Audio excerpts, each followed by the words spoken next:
because we want the radio side to be able to hear us. And we continue on down, scrolling.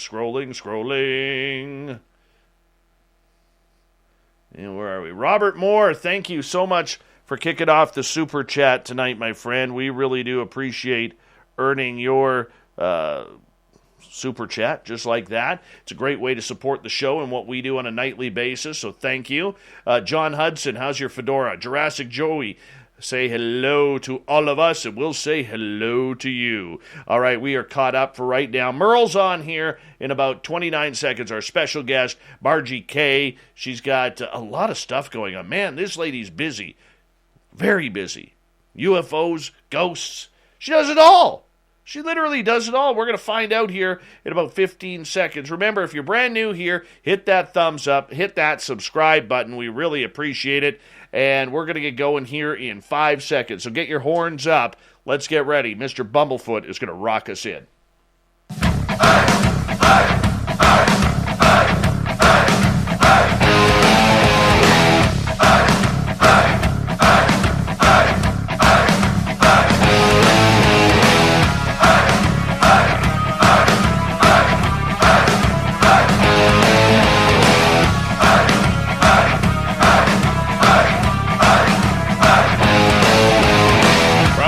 Of central British Columbia to you listening around the world, this, my friends, is Spaced Out Radio. I am your host, Dave Scott, sitting in the captain's chair of SOR headquarters. We welcome you to tonight's show on our terrestrial affiliates around North America, digitally on TalkStream Live, Revolution Radio, and KPNL. All of our archives are free by going to youtube.com/Spaced Out Radio. Do old Davey the favor, hit that subscribe button. You can follow us on Twitter at Spaced Out Radio and on Instagram, Spaced Out Radio Show. Our website is spacedoutradio.com, where we have a plethora of features for you, including rocking out to Bumblefoot and reading up on Captain Shirk's SOR Newswire. Tonight's show is brought to you by Chive Charities. Help make the world 10% happier by visiting Chive Charities today. You can find them on our website. Of course, it is that time of the month once again where from Vancouver, British Columbia, we are joined by Merle of the Paranormal Road Trippers, where we are in to Ghosts of the Great White North. We are kicking it off right now, and we got a very special guest tonight, Margie K. MargieK.com is her website. Now, this lady is a licensed private investigator, paranormal and UFO investigator, remote viewer, and author. She does intuitive medical diagnosis and is able to see inflammation, infection, disease, missing organs from surgery, broken bones, implants, and much more. She uses her natural remote viewing abilities to assist law enforcement, private investigators, and private individuals, and why not ghosts as well? We're going to get into it all tonight because she has a brand new book out. So let's say hello to our crew tonight. We have Merle and Margie K. Welcome to Spaced Out Radio tonight. Merle, how are you? Happy to be here, as usual.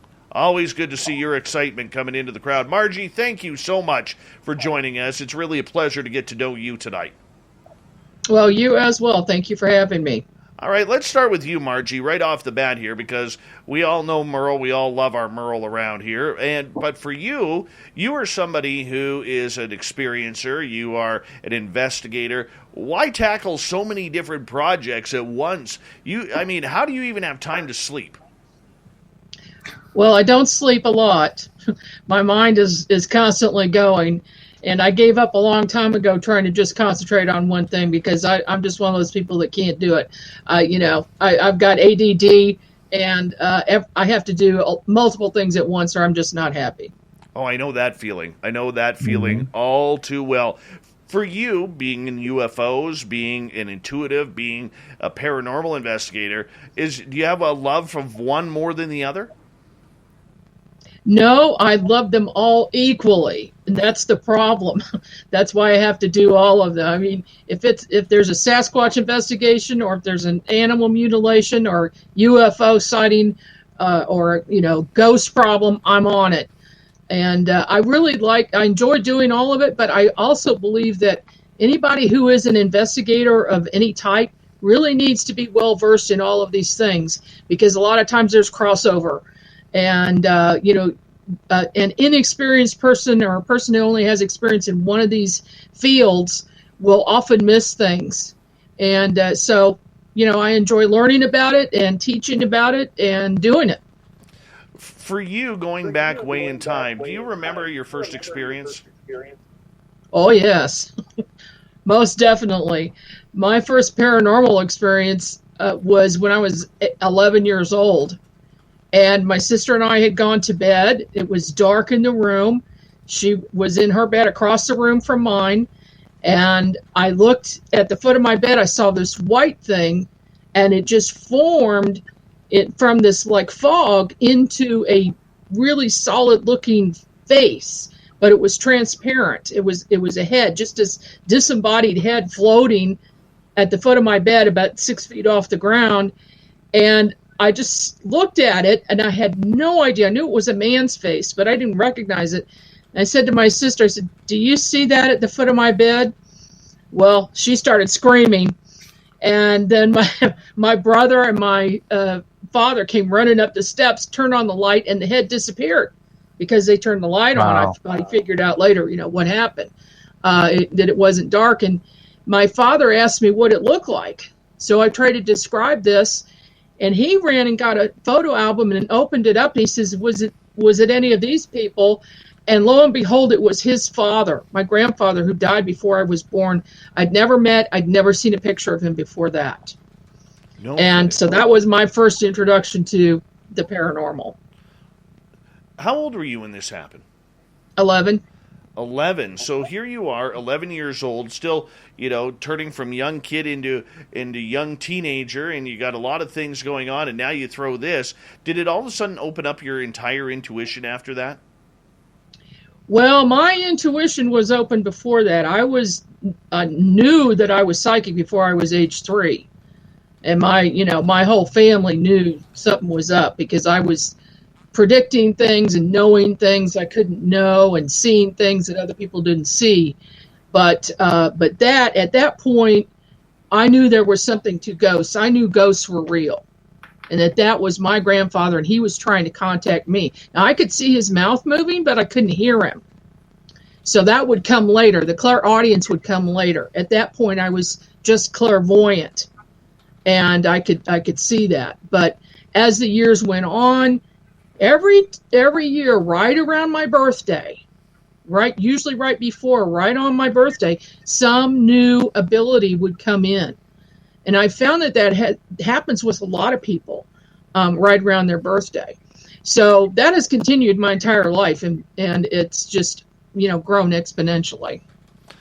When did you start really looking into the paranormal? Was it after this incident with your family member, or did you start taking it seriously as an investigator? When did that happen?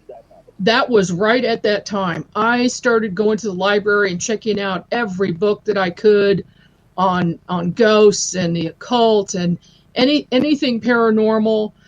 My mother bought me a book on Edgar Cayce so that I could understand what was going on with me, and that was the first book I read about psychics, and the first time I realized that there were other people like me because nobody else around me had my abilities. So that really got me on the road to awakening, gradually. And, I was on this learning quest, but it was mostly by myself at that time because being so young, I didn't have accessibility to go into groups or meetings or, meeting other people. But when I got older, by the time I was 15, I was telling some people about it. Well, actually what happened was my science teacher did a section in the class on ESP. And so he obviously had an interest in it to bring that up. And he pulled out the Renner cards and did a test with all of us. Well, I was extremely accurate, so he pulled me after class and said, "Would you like to do some tests? I'd like to do some tests with you and a couple of other students." So he got this special room for us, and the 2 other students would test me. one of them would ask questions and the other one was watching to see if I was cheating.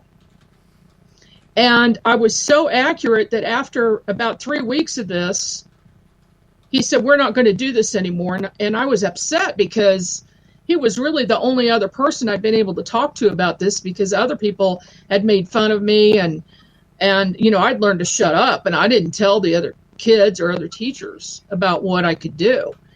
And so I was really upset. And I said, why are you doing that? And he says, because you're scaring me. Wow. Because I was so accurate. Your teacher. And that wasn't the first time that happened. That has happened a number of times since. But that was the first time I really had validation that I could do this. And so my parents were always very open-minded. They were very intelligent, very open-minded people. And they never told me I couldn't do something or something didn't exist. Like, a lot of people, especially when they're kids, if they see something paranormal and they say something to their parents about it, the parents a lot of times will say, oh no, that's not real, that doesn't exist, just ignore that, and they lose that ability or they just stop it. But I didn't have that. My parents were open-minded. They wanted to know more. So I feel very lucky as far as that goes. Yeah, you're very lucky in regards to having parents like that, because so many people grow up with the fact that their parents don't believe them, their family isn't believing them, and they almost feel alone on their own island right in their own family yard. I mean, you were very lucky about that. Yeah, I was very lucky. In fact, my whole family, my brother and my sister and my grandparents were open-minded about it. And they never questioned that. After a couple of years or 5 years of this, they realized this is the real deal, and they would start coming to me to help me find lost objects or ask a question about if they should do something, things like that. And of course, that's continued on. Merle. Did any of your family experience any of the same sort of gifts as you growing up or when they were younger, or previous generations even?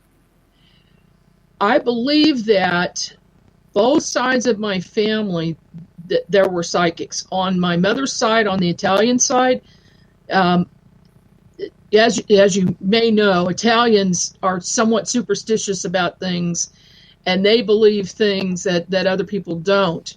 And so I was introduced by my grandmother to things like the evil eye and warding off the evil eye and things like that. And I didn't realize until I was much older that they were really intuitive. Both my mother and my grandmother were very intuitive on her side. Now, on my dad's side, they were super geniuses, very, very high IQs. And I believe that they were also intuitive, and they used that part of their brain. They used, a little more of their brain than most of us. And my father, actually, my parents got divorced when I was 17. We had a long, long time period when we did not see each other. And the last 6 years of his life, I got back in touch with him. Well, during that, when we were growing up, he was just a normal guy, short hair, salesman, even though he shouldn't have been doing that. He was too smart for that. He actually taught at SMS University, taught 7 languages. Wow. And he never had a degree, but he was teaching at university. So anyway, I was surprised to find he had turned into a wizard with the long hair and the long beard, and a real wizard. So he has the same abilities that I do, but he never used them when I was young. I never knew that. Never knew it. Wow. And in fact, he still didn't have as much ability as me. He did not remote view, for instance, but he was intuitive, and he knew a lot about spiritual things, and any subject you talk about, any subject you bring up, he would know. And he also did healing work, energy healing work.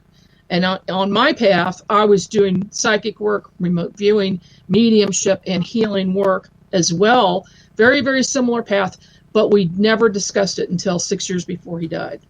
Oh, wow. What was your earliest psychic experience? I know you said earlier that you have been that basically since you were born.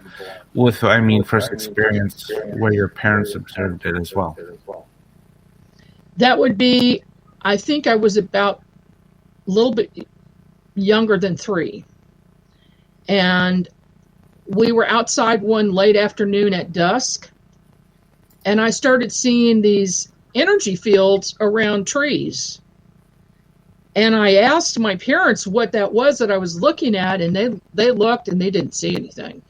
And they said, I don't know what that is. And I asked my sister and brother to look, and they didn't see it either. But I was seeing the aura of trees, the energy field around them. And ever since that time, I have had a very special connection with trees, which would then become even more intense when I got much older. I had a channeling experience where with my 2 daughters and my best friend, they wanted me to channel to find our family history, because at the time we were working on genealogy, and we'd only gone back 10 generations, and we wanted to go back further. So on my father's side, they're Scots-Irish.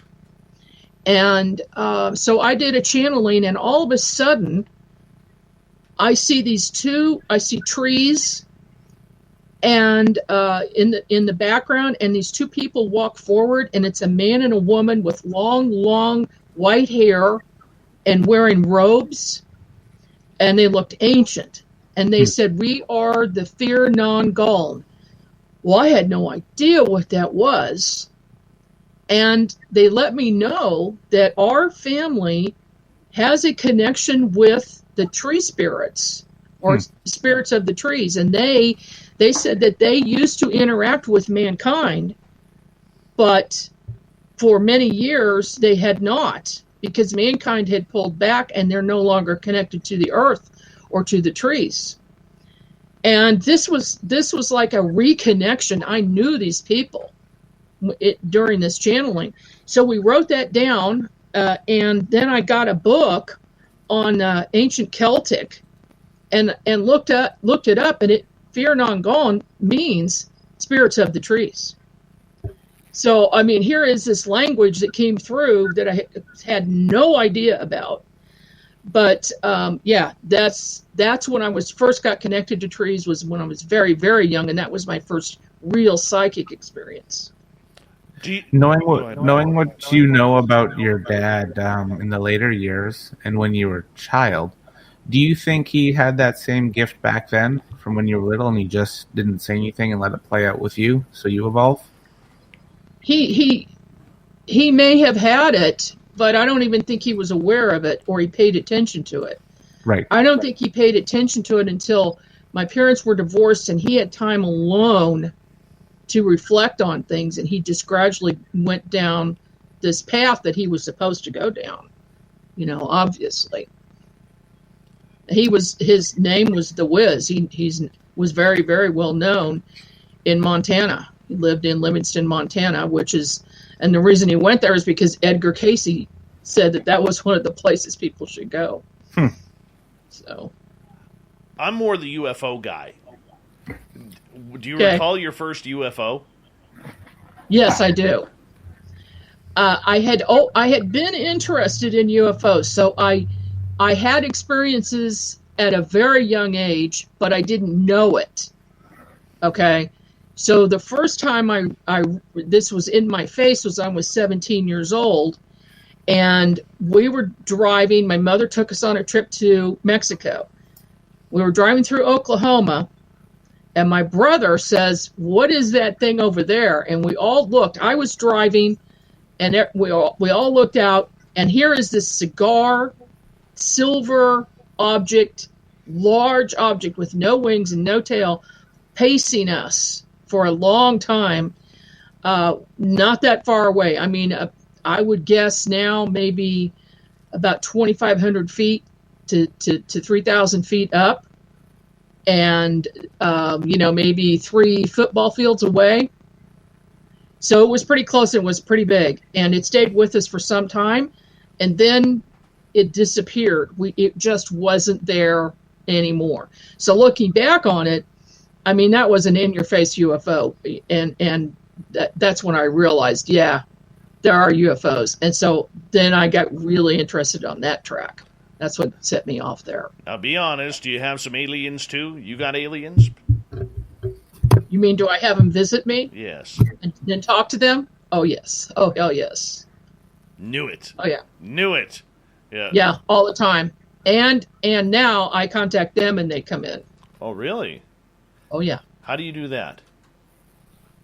Telepathy. Telepathic contact. It always is. If you send a message out, somebody is going to pick it up. I agree with you. I agree with you. I used to be able to. I had that shut down. What? Yeah. You had it shut down on purpose? No. I, at the time, was working with my guru, Pascal. He then moved away, and we were working with another couple, and she put a curse on me. And she did. And everything ended. Can you reverse that curse, Dave? It has been removed. The curse has been removed. Okay. I have seen some UFOs. I have been taken since then. But to actually call them in the way I used to be able to, can't do it. Yes, you can. I have a block there that I have to try and get rid of. And I'll help you. I'll help you with that. That would be kind of cool because it was, it got to a point where it was getting kind of cool that I would call friends over to my house and say, hey, it's a nice spring night. Let's have a beer, sit on my patio, and watch some UFOs fly over. And then all of a sudden there's black triangles or white orbs or whatever it was. It was fantastic. I really enjoyed that. They know your intent. You're sending that message out. You're sending that intention out, and they're like, okay, we'll show up. You know, they're around all the time anyway, but they'll make themselves known if you ask for it. Right. I want to ask you, because this is a paranormal show. I could talk UFOs with you literally all night long, but Merle will kick my ass if I do that. So, so I want to ask you, what do you think the biggest difference is between searching for ghosts and searching for UFOs? Well, you know, those two things are very similar. And in fact, we use a lot of the same equipment to do both. So my paranormal bag is also my UFO bag. As far as a big difference, I would say that the ETs are more apt to be willing to appear if you request it, and also more willing to teach and talk. Whereas the ghosts and the spirits have another agenda, and a lot of the times they don't even know they've passed over, and they want help from you. So I'd say that's the biggest difference. You know, the ETs are here to help us. We're here to help the spirits. We got about 45 seconds left. One of the things that I've noticed and tried to teach my audience is, as they ask questions as well, I find personally that paranormal energy is very sullen, it's very grounded, it's heavy on the shoulders and in the back of the neck, whereas ET energy is extremely enlightening, and it's like being on a euphoric high. You almost like, where is everything going? Where are they? You know, do you find that as well? Oh, you hit the nail on the head, because they're also very fast moving and energetic, and that's why they can appear in one place and then they're in another place at the same second, because they move so fast. So it is a whole different energy. It's like there's electricity in the air when they're around, and there is. Very true. Because weird things happen with electricity when they're around. But the ghosts can do that too. True. They can mess with electricity. I'm going to get you guys to hold on right there, because we are through the first half hour of Spaced Out Radio tonight. Merle is here with Ghosts of the Great White North. Our special guest, Margie K. MargieK.com is her website. Check it on out. We'll be back right after this.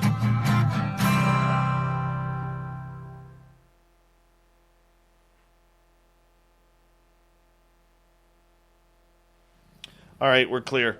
Margie, can I get you to turn your microphone down just a little bit? Do you have that ability to do so? I might be able to. Otherwise, I can adjust it on this end. Why don't you do it on that end? I have a tendency to project because I was in theater, so. Oh yeah, you have a beautiful voice. Just to be blunt. I talk loud sometimes. I'll try to tone it down. I've toned it down a little bit on this end, so that should be good. And Merle, I'll get you because I was just getting some echoing in between you two.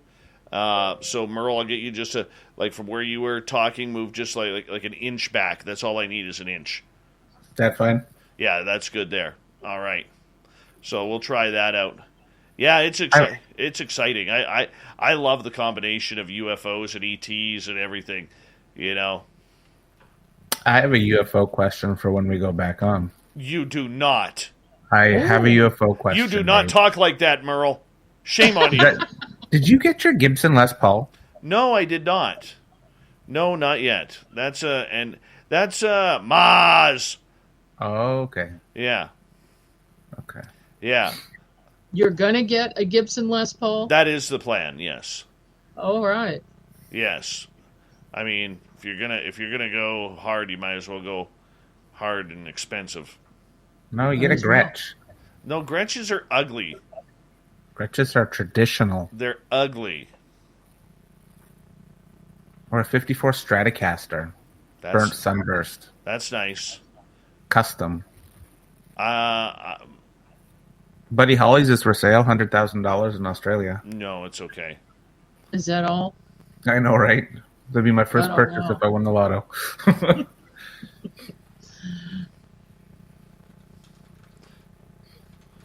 There's a low hum vibration, Dave. I know. Like feedback.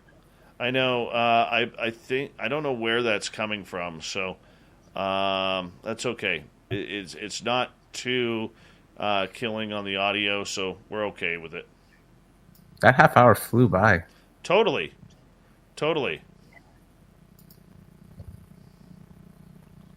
All right.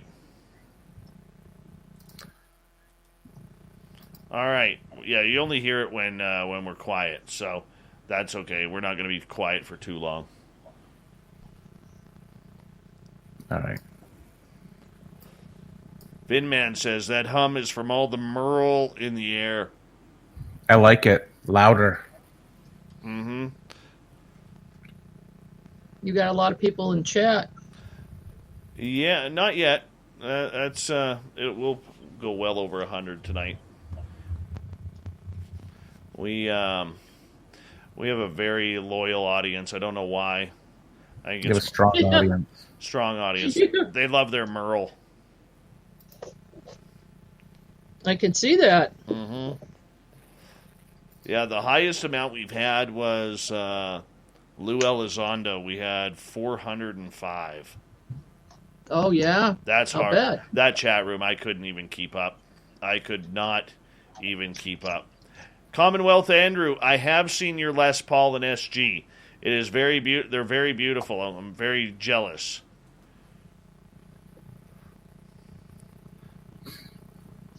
All right. Merle, I'm going to let you take it away this second half hour. Hey, I got my one UFO question of the year. All for Margie. All right. Of the year. Wow. Of the year. I'm honored. Yep. Are you still part of MUFON too? Oh, yeah. I'm the assistant state director for Missouri. Oh, cool. I got a lot of MUFON friends. We're doing a lot. Tom Whitmore from the board is one of my good friends. Ah, yes. Love Tom. Good group of people. I agree. I agree. We've got some really, really talented people. What flavor is it today, Dave? Grape ice.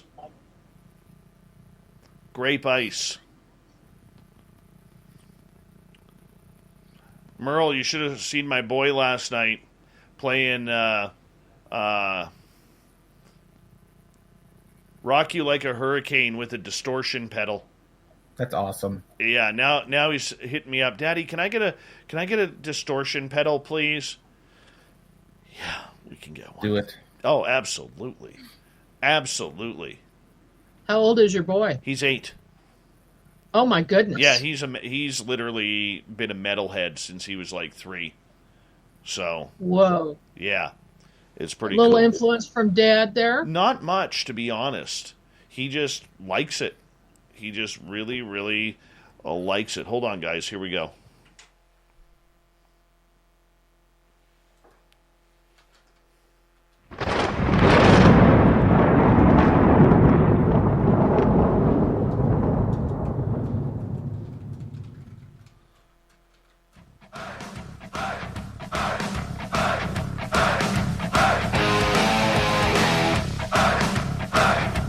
Second half hour of Spaced Out Radio is now underway. My name is Dave Scott. Thank you so much for taking the time to join us. We really do appreciate earning your listening ears wherever you are on this beautiful planet we call Earth. Hello to everyone who is taking in our archives for free at youtube.com/Spaced Out Radio. Do me the favor, hit that subscribe button, and our website, new look website, spacedoutradio.com, where we have a plethora of features for you, including rocking out to Bumblefoot and reading up on Captain Shirk's SOR Newswire. Follow us on Twitter at Spaced Out Radio and on Instagram, Spaced Out Radio Show. We continue on tonight with Merle from the Paranormal Road Trippers and its Ghosts of the Great White North. Tonight, we are down in Missouri visiting with the awesome Margie K., who is a member of MUFON as a UFO researcher, as well as a ghost hunter and intuitive. She does it all, and I bet you she even makes a great souffle as well. MargieK.com is her website. Welcome back, guys. Merle, take it away. Missouri. That's where my family comes from. Big chunk of my family. They moved. What town? I don't know. Don't Genealogy, know. ancestry. But my question to you is, since you're part of MUFON and you're very active in the UFO community, I'm not an experiencer. I'm open to it. I'm open to observing UFOs, aliens, all of it. How do you get somebody who, like, I've experienced ghosts my whole life. I've experienced Bigfoot multiple times. As for UFO, I can't check that off my my paranormal bucket list. What info do you give people who want to experience that? How do you get them to open up to it? Because I feel I am open to it. Have you seen Bigfoot and seen ghosts? Yes. Okay. Well, I have heard of Bigfoot. You heard of Bigfoot, but you've seen ghosts. Yes. Okay, then that means that your third eye is open. And here's the thing. I believe that you've got to raise your vibration to a certain point to be able to see these things. And you have to put yourself in an altered state of consciousness, even if it's only a little bit. It's just, like a meditation, or just simply be in a very calm state of mind, or even being tired will do it, like late at night. There's a very thin line between fully awake and just a little bit of an altered state. And that's where you want to be with UFOs, the same as with ghosts, with spirits, and with Sasquatch. I believe Sasquatch is fifth dimensional, and it can slip into our dimension, but it can also they can also appear. I've seen Sasquatch. I am in telepathic communication with a Sasquatch clan, and they've also actually physically appeared to me in person in my backyard, and they can come and go. But it's just like that. So you're there. The next step is a telepathic communication, to be in a meditative state, very relaxed, without any distractions around, and you're by yourself outside is the best way. They'll come inside too, but it's best to start outside so you don't freak out so much. And ask for them to show themselves. I send the message out that I would like any benevolent non-human beings to show themselves from a distance. So start off with that, and then they'll start showing, they'll flit about the sky. A star will just suddenly start moving and take off, or zigzag across the sky. They'll do something so that you know you're not looking at anything normal. No conventional craft. And then after you get used to that for a while, then telepathy may come in where you send a message out and you ask them to give you a message and speak, and you'll hear a voice. And that's them communicating with you. It'll be in English, okay, because that's how telepathy works. It's in whatever your language is. And then the third step is in person, up close. Ask for the ETs to actually appear to you, and they will. And how I first started, when I had my first in-person contact that I knew for sure, well, I had some earlier, but this was the biggest deal to me. My feet were killing me for like 2 weeks, and the doctors couldn't figure it out. I went to a podiatrist. She couldn't figure it out. And it got to the point where I couldn't walk anymore. And I was crawling on my knees to get around. And I said, this is ridiculous. I heard this worked, so I'm going to try it. I sent a telepathic message out. I meditated, laid down in bed, meditated. I said, are any benevolent beings out there, I don't care if they're human or not, would you please come work on my feet? And then I fell asleep. The next thing I know, I feel this very, very big, terrible pinch in my calf. It was like a needle going down to the bone. It was so bad. And it woke me up. And when I opened my eyes and looked down at the foot of the bed, there's 2 little gray beings standing there. They didn't have the extraordinarily big heads and big eyes, but they were a little bigger than normal. And one of them had his hands out at my feet.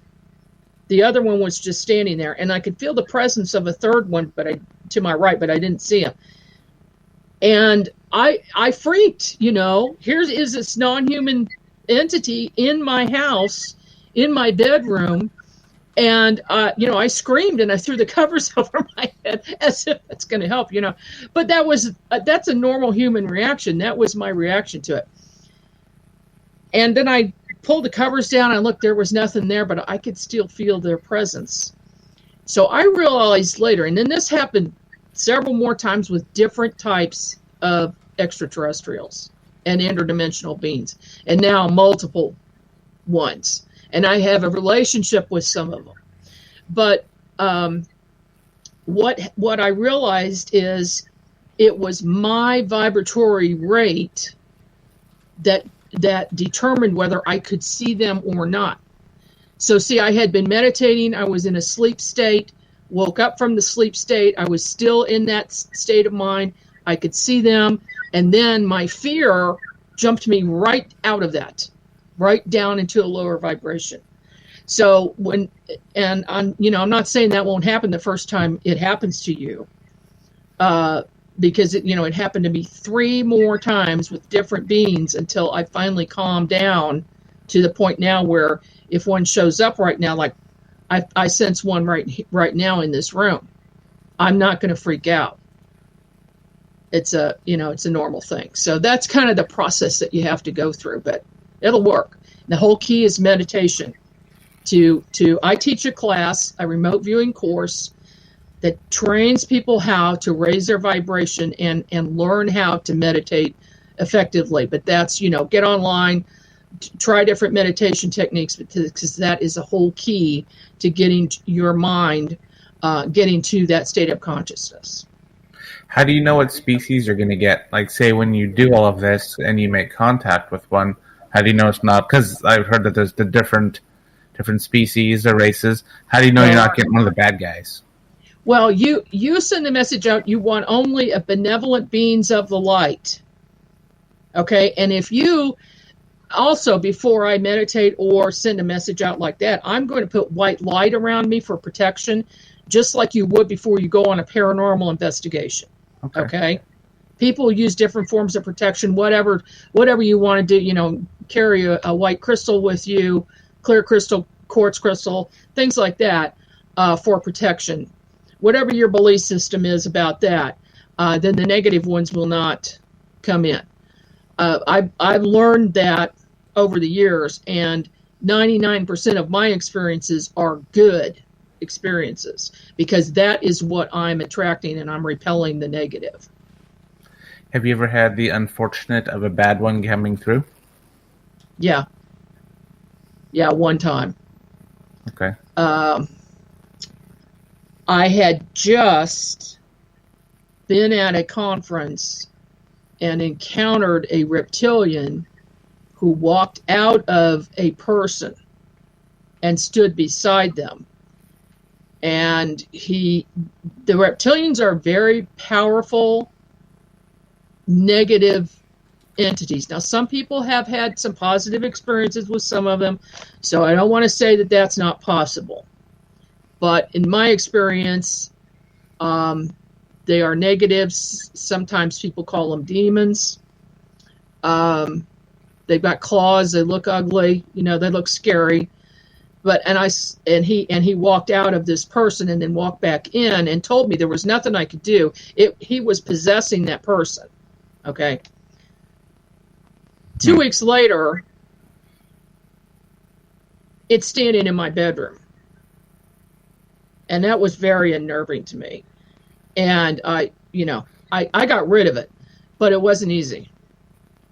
How do you get rid of them? Is it similar to the paranormal investigating? Well, it's similar in that you would use the same techniques. You would use white light, call in a column of white light down through your crown chakra, and put that all around you. Push positive energy out. They don't like that. You turn lights on in the rooms. They don't like light. They don't like clear quartz crystals. I have them all over my house. So I did all of those things. And then if I get in a really sticky situation, then I can call on Valiant Thor. And he will come in and take care of the problem. Valiant Thor? Yes. Is he still around Earth? Oh, yes. He's been here for a long time. He was not just here from 57 to 61 at the Pentagon. He has been assigned to this planet for a long, long time. I met him in 1985 when he appeared to me, and he did a very strange thing. He's actually been in my life since I was a baby, but I didn't know it.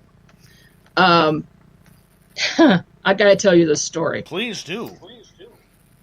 I was seeing a massage therapist in Seattle. I lived in Seattle for 13 months.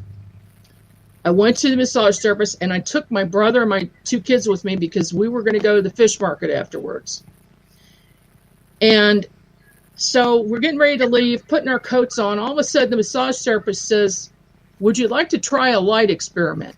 Only it wasn't in his voice. It was another man's voice. And I knew instantly something was up, that it was something spiritual in nature. So I said, "Yeah, I'll try a light experiment." And he had this big street lights on this little side table, a red and a green light. He says, "Okay, look at the green light for a while." And he said, "Okay, now look at the red one." He turned one off, turned the other, and back and forth. And he said, "Now what do you see?" And I looked up at him, and I just saw a skeleton standing there. Nothing else, just his skeleton. Wow. And I'm trying to wrap my head around what just happened when this face appeared on the wall. It was a man's face. He had a helmet on, came down to a point in the middle of his head and came down the sides. And he says, "I am Thor, and now you have X-ray vision." And then he said, "I'm going to be in touch with you. We're going to be doing some work together." And he disappeared. And I looked over at the massage therapist. He's back to normal. I looked over at my brother and my kids. I said, "Tell me, did you guys see that?" And they said, "See what?" They didn't hear anything. They didn't see anything. It was like it was 1 second to the next. They didn't know any of that happened. The massage therapist was back to normal in his normal voice. And I realized that whatever this entity was, Thor, I didn't know who it was, had gone into the therapist and spoke through him and made this happen. Well, I figured out, of course, I didn't know what was happening at the time. I was psychic, and I was doing readings for people. but I wasn't doing medical diagnosis or looking in the body at all. That wasn't what I was doing. I was a psychic medium talking to people, dead people, right? And so we went home, and that evening my brother says, "Could you do a reading for me?" So I said, "Okay, I'll do a reading for you." And we're sitting there in the dark, and all of a sudden, I close my eyes when I do a reading. Something kept saying, "Open your eyes, open your eyes." So I did, and on the wall is this now the same head, only it's bigger than it was before. Same helmet, like this M-shaped helmet. And Thor says, "We're going to be doing work together. I have some tasks for you. You're going to be writing books. You're going to be speaking, and you're going to tell the world about me and what we're doing." And he said, "Tomorrow night at your UFO meeting," so he knew I was going to a UFO meeting in Seattle on the hill. Our ship is going to appear so you can see it. And then he's gone. I still don't know who the guy is. So we go to the meeting the next night, and I told everybody there what had happened. And I said, they said they're going to show up. Well, these guys had this huge picture window, and they're up on this big hill. We're sitting there about halfway through the meeting. This light appears. And I look outside, and here is this craft about, 30, 40 feet across, coming down in the street and the neighbor's house across the street over their yard, just hovering there. It has lights going around it. And I said, "Tell me you guys see that." My brother didn't see it. Nobody saw it. One of the other psychics in the room said, "I sense it. I know something's there." But I was the only one who could see it. And then it just took off. Well, that was 1985. I want to say right around 2012, 2013, a lot of weird things were going on. I did some psychic readings for the Psychic Studies Institute in Kansas City, along with two other psychics. One of them was a good friend of mine. We left. It was about 10:30 at night. My cell phone rings. I'm driving home, and it's one of the psychics, Gail is her name. She said, "Margie, who the heck is Thor?" And I said, "What?" I hadn't talked about him for years. I hadn't told anyone. And I said, "Well," I told her. She says, "Well, he just contacted me and said you're not listening and you need to contact him." I said, "Oh my gosh, I haven't listened. I haven't contacted him for a long time. He's mad because I hadn't been meditating and been in that state of mind so I could have this contact." I said, okay. So she says, "I'm going to find out who he is." So she did. She said, she bought me this book, sent it to me, Stranger at the Pentagon. Okay, so if anybody wants to know who Valiant Thor is, get that book. Julie Strange's has Dr. Frank Strange's books. He's deceased, but she has them. If you go to her website, the book is inexpensive. If you go to Amazon, it's over $100. But if you get it from her, I don't know, it's $10 or $20. Frank Strange's was called to the Pentagon, and he met with Valiant Thor there while he was staying there. Valiant Thor landed. This was prearranged. He met with Eisenhower. He met with the Joint Chiefs. He met with a lot of people there. He was their guest for 3 years. And what he had done was offer something, and it was refused. And the thing was, among other things, that there would be no more illness or death for humans if we would agree to not have war anymore, not fight each other on the planet, that the whole planet had to get together, that it really had to be, they wanted to be, because the other planets are one world governments. That's what they wanted us to be, and they wanted no more fighting.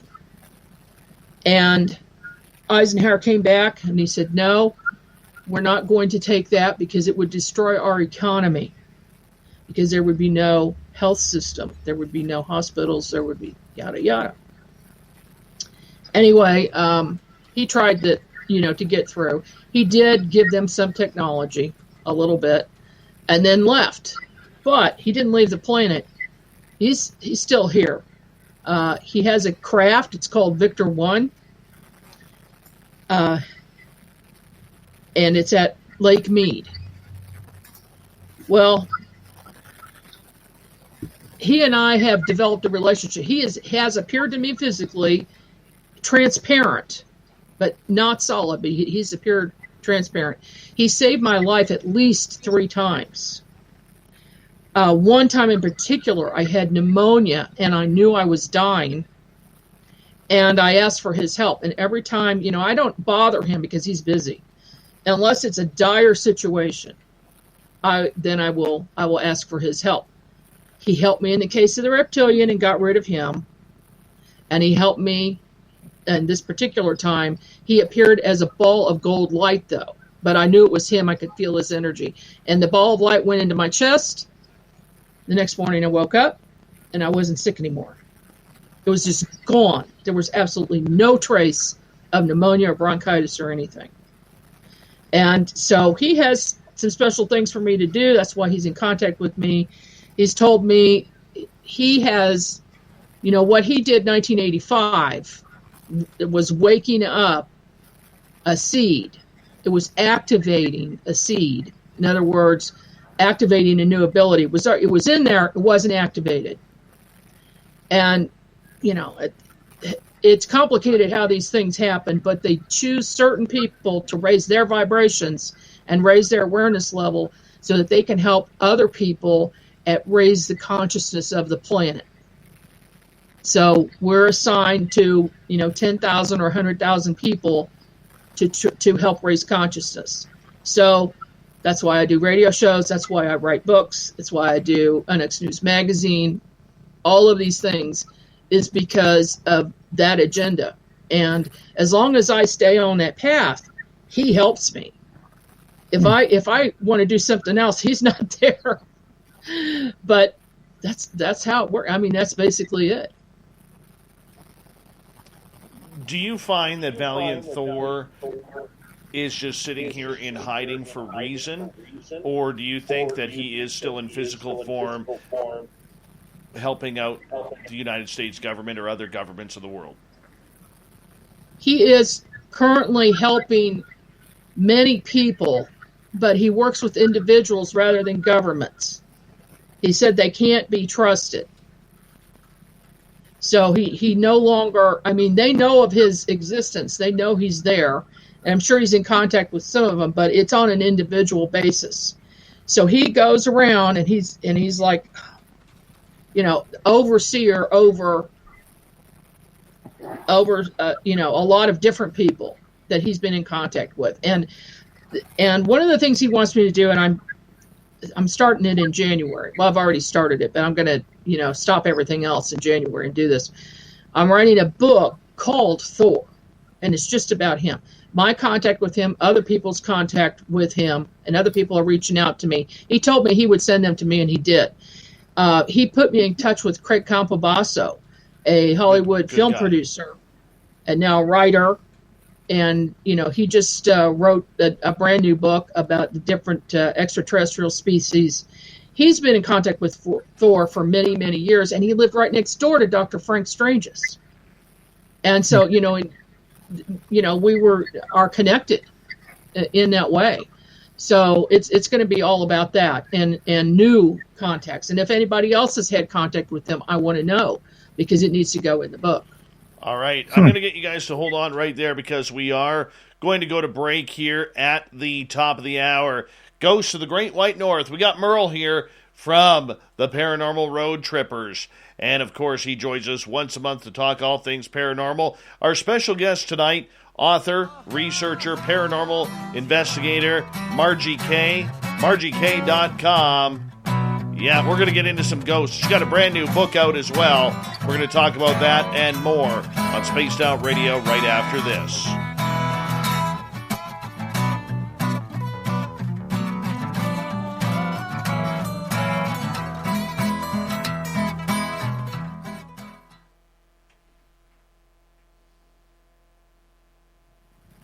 All right, we're clear.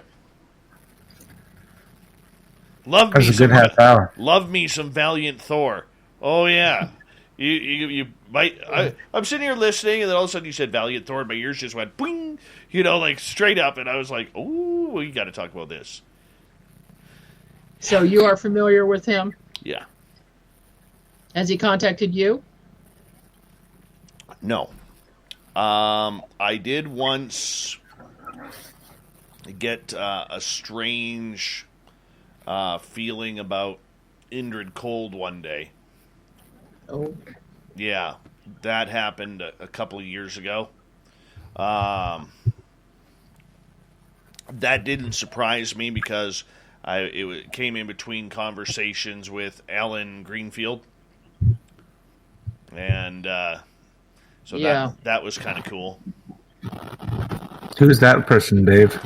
Indrid Cold is... We don't know. There's so many rumors. Indrid Cold is said to be an alien, is said to be a human in alien form, an alien in human form, and is said to be either not good, not bad. I mean, it all depends on who you're listening to, but very connected. Very, very connected and can make anything happen. Related to Mothman, too. Mm-hmm. Did you get the book? No. Oh. I blame the Canadian mail system. Canada Post is brutal, man. Yeah. You'll get it late. Of course we will. Of course we will. Oh, By the way, to our audience I'll be right back. Yeah, no problem. To our audience out there, it is time for us to show off a little bit of Merle. Here we go. Oh, God. Here we go. If you need yourself a Merle shirt, all you got to do is go to spacedoutradio.com and check out the Merle shirts. Now, Merle has a bunch of swag here. We've got Merle stickers. We've got Merle hats, Merle hoodies in white or dark gray. All right. T-shirts. All right. Look at all that selection of Merle. Long sweaters. It's a beautiful selection. All you got to do is Merle it up with us at spacedoutradio.com. Check it all out. We got your gear for you. You pick up a Merle shirt, you pick up a Chad Smith wrench. Adam Robbins, good to see you. And you're right there. You're covered in swag. Look at this, Merle. I mean, could you imagine what people are going to say when you are literally driving down the street and you got a Merle bumper sticker on your car? Or on the back of your window? Pretty impressive. It is impressive indeed, Merle. Impressive indeed. I do not know if there is any tank tops, gorgeous Kira. But you can cut the sleeves off and you get your own tank top right there. That's all you got to do. So go to spacedoutradio.com, click on shop, get your Merle swag. We got other great swag. You can get some aliens there too if you look. Little You Got Aliens. You got the Woo Train right there. El Ovni Volador. You never go wrong with Mr. Volador. The Woo Factor. All right. Area 51 gas station. All right. We Own the Night with Carl. If you want to go traditional, we have our logos, Spaced Out Radio. Little bit of everything there, people. Little bit of everything. But yeah, check out that Merle selection right there. Merle. Any color you want. Go to spacedoutradio.com. Check it out today. You got to be happy about that, Merle. Merle swag. Mm-hmm. Everyone buy it now. I like your T-shirts. Thank you. We're proud of them. What is Julie Strange's website? I have to look it up. Let me see if I can find it. It's been years. I hope she's still alive. I know there's a couple of Julie Strange's on Google here.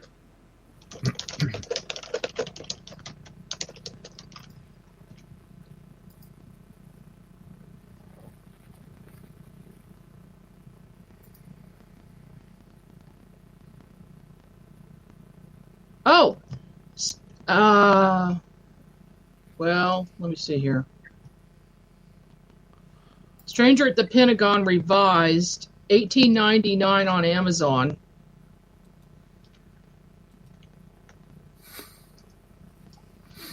And let let me keep. Can also get it on Craig Campobasso's site. Yeah.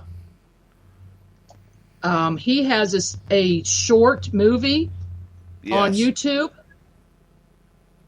He did. Yeah, I know Craig. Do you? Yeah. Nice guy. I really like him. Guy. Yeah, we should. I don't see Julie Strange's site. Maybe she's not around, but yeah, I'll talk to Craig about it. I haven't had him on in a while, so we're pretty much due for Craig.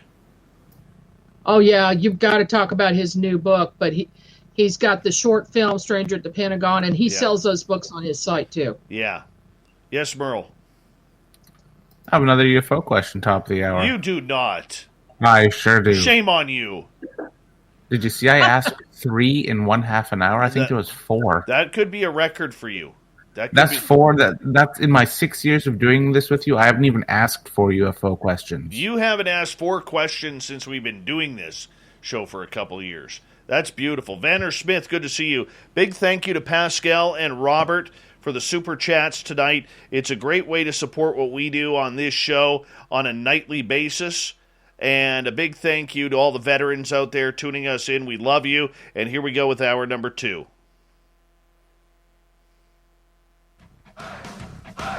You're listening to Spaced Out Radio with Dave Scott.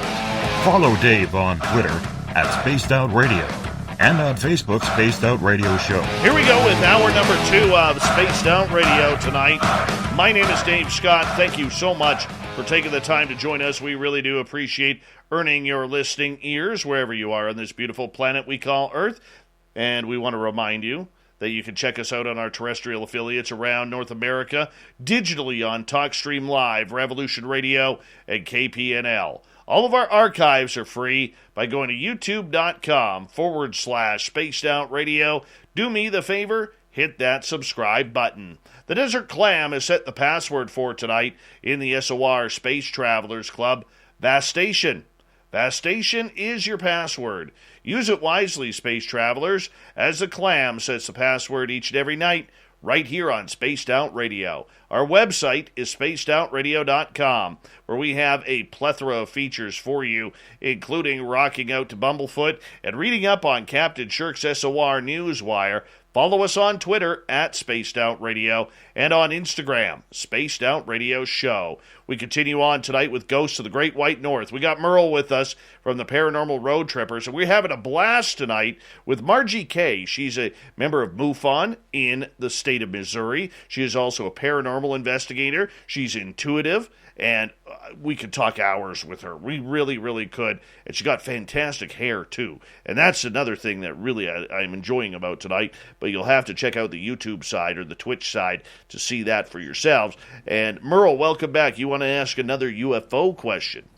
I do. Then I think I'm capped out of your UFO questions. You clearly have had a lot of experiences and all that.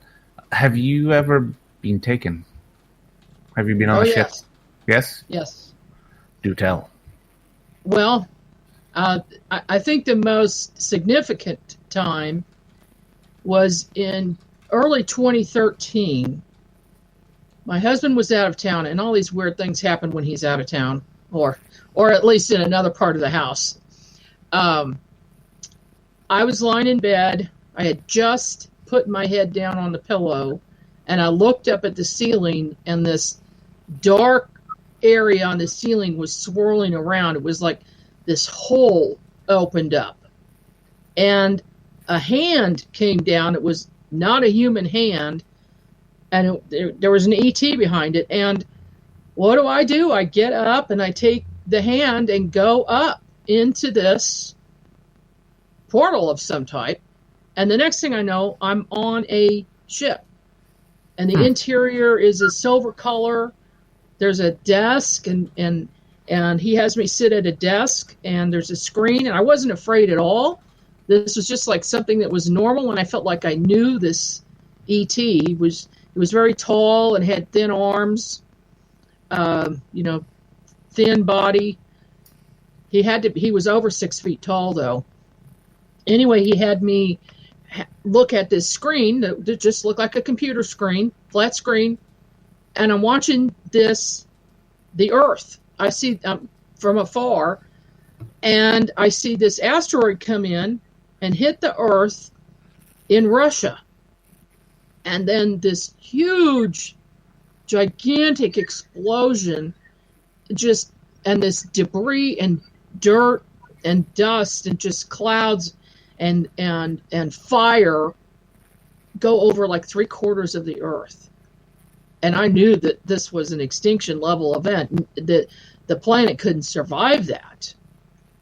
He gave me no explanation as to why he was showing me this. The next thing I know, it's morning. I'm lying in my bed and it's morning, and I woke up and I remembered it completely. And I told several people about it, told my family, told my good friends about this vision, and I wrote it down and I put it in my blog because it was something that, I'd never seen anything like that before, and it was very significant. 2 months later, that asteroid hit in Russia. Wow. And there were people who had, in Russia, they all have dash cams. So there's video, and it's up now on YouTube. You can see the video of the asteroid coming in, but at some point, this other object appears, and it looks like a missile, and it goes to it, and the thing blows up in the atmosphere before it hits the Earth. And just a little small fragment. I mean, there was a big explosion. There were, people injured and buildings destroyed. But I believe that what I had been shown was a vision of what could be happening, or they knew that was going to happen, and that they had some means of taking that out, because either that or we had something that took it out that nobody's talking about. One of those two things happened. But why I was shown it ahead of time, I have no clue, because, of course, there wouldn't be anything I could do about it. Maybe they were just telling me that we know about future events, or we know that things like this are possible, and we are here to help the planet to keep, something that catastrophic from happening. Do you feel they walk among us? Oh yeah, I know they do. Yeah. I've seen them. I can always tell a non-human being when I'm around them, and they're also hybrids. And there are some hybrids who know they are, and some who don't. But at some point, and this is what Valiant Thor told me, they will be told at some point who they are and what they are. But they are a combination of ET DNA and human DNA. I've seen non-human beings that have no aura. And that is impossible to me, because all living things have an aura. But some of these beings, this was like in the late 90s. I went to this conference in Arkansas. It's called the Ozark UFO Conference. It's huge. It's been going on for over 30 years. Well, I was down there with my girlfriend and her brother, and I went out into the hallway, and I see this man who's over 7 feet tall. Kind of caught my eye, and I looked over, and I saw no aura around him. Well, he was looking away from me at an angle, talking to this group of people, when all of a sudden he turns right around and looks me right in the eye, and he knew that I could tell what he was. So I went into the big meeting room, and I told my girlfriend and her brother, all I said was, why don't you guys go outside in the hall and look at this real tall guy and tell me what you think, and come back. And they came back, and she says, something's just off about that guy. I don't know what it is. It's something weird. Well, they came in, we did the conference again, and after that, he was gone. He left, and he did not come back. Well, I think he did that because he knew that I had identified that he was an ET. So, and this happens a lot. I've seen it a number of times at UFO conferences. So they're there for a reason. I did a conference myself in Columbia, Missouri, a few years ago, and 3 ETs showed up in the front, standing right behind the speaker. Well, I saw them, and then I went over to another person, and I said, I need you to just be real calm and quiet, and I want you to look behind the speaker and tell me what you see. And she saw them too. And then a third person saw one of them. So they were there. What they're doing at these conferences, I mean, we're talking about them, right? Are they checking up to see what we know? I don't know, but it's funny. It's almost hilarious that they would do that. Let's get more into the paranormal here as we kind of shift things on here tonight on Ghosts of the Great White North. You've been a paranormal investigator now for a pretty long time. What have you learned about this field in general and for you personally? Oh gosh, a lot of things. Most of it trial and error. Mm-hmm. I'd say the biggest thing is to keep an open mind, because almost anything is possible. I mean, I've seen things that I didn't think could possibly exist, or they were myths, until something shows up and I see it myself. For instance, the dog man or the wolf man, I think it's one and the same. I just thought that was a monster TV show. I had no clue that this was a real thing until one walked into my hotel room in Boonville, Missouri. Got to hear this story. I was teaching at a paranormal conference, and that evening we were set up that day, and that evening my sister went to help me. We're in this room, and the minute we walked on that floor, I think it was the third floor, I turned to her, I said, something's here. I feel something strange, and it's coming from the window down at the end of the hall. And she goes, yeah, I kind of feel a presence too. And my sister feels nothing. She's not psychic. And she says, I kind of feel that there is something weird going on here. Anyway, we went to bed. And, 5 minutes later, I see this 7-8 foot tall wolf man walk through the door. He's transparent, so fifth dimension, jumps on the bed and gets right in my face and growls. And I'm like, holy cow. I jumped out of bed and went down to the foot of the bed. And my sister says, what's going on? I said, well, you're not going to believe this, but there's a wolf man in here. She goes, where did he go? I said, I don't know. I don't know where he went. And I looked down on the floor, and from underneath my bed are these claw hands coming out to grab my ankles.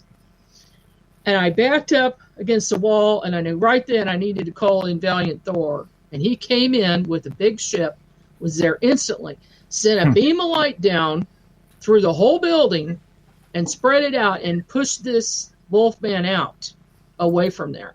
And it was gone. Once again, I don't know why that creature decided to just show up, if for no other reason than to just show me that it was real, because I had just done an investigation about that creature from a woman who had seen it, and she took a picture of it. And in the picture, well, I got to tell you this story. She had the sudden idea a couple years prior to take her little camera and go out and try to get pictures of Sasquatch. Now, she had never done anything like that before. The woman is a trained psychiatrist. And she all of a sudden is thinking, well, I should do this. So sometimes she went alone. Sometimes she brought a friend with her. She would go out, and she actually communicated with the clan of Sasquatch south of Kansas City. And she did this for a couple of years, and they would come closer and closer each time and show themselves. Well, this one time she went out, she gets there, and she sees on the ground a Sasquatch with two little kids, a young boy and a young girl with blonde hair, and she said they were perfect children. They were too perfect. And they were holding up this very heavy, large Sasquatch, holding his head up and stuff. She said, that's impossible. Those little kids could not possibly be holding this Sasquatch who was injured. She took some pictures. Then she looks up in the tree, and there's a woman with long hair sitting in the tree watching the kids. And then, I hate to get into UFO, but this is connected. A UFO lands. A man gets out, an older man gets out, and starts walking over to this scene. And she looks over and looks at him right in the eye, and he stops dead in his tracks. He says, "You can see me?" And she said, "Yes, I see you." And he walked right over to her and talked to her for a few minutes. And she had the camera in her hands. And he said, "Look at your pictures." And she went back and reviewed the camera. On the ground is the Sasquatch with the kids, but on the side are two giant Sasquatch holding back a very large wolf man who was coming. He said that thing was coming to attack you, and they saved you from it. And so she didn't see that with the naked eye at the time. She only saw the one on the ground. So here's a woman who has opened her third eye. She's very aware, and she's in contact with this clan. She was able to see these things. Anyway, this event happened to me not long after. So I think that creature is telepathic, it's intelligent, and it knew that I was involved with that case, and he was showing me, yeah, I exist. Wow. That's incredible. That's one of the most bizarre things that's happened to me. You have a brand new book coming out, Gateway to the Dead, a Ghost Hunter's Field Guide. What's the inspiration behind this? Well, that one's not brand new. That one's old, but I am doing a rewrite on it. I'm going to be doing another edition. The inspiration behind that is ghost hunting from a psychic's perspective. In fact, the new one, the tagline is just that. Is Gateway to the Dead, ghost hunting from a psychic perspective.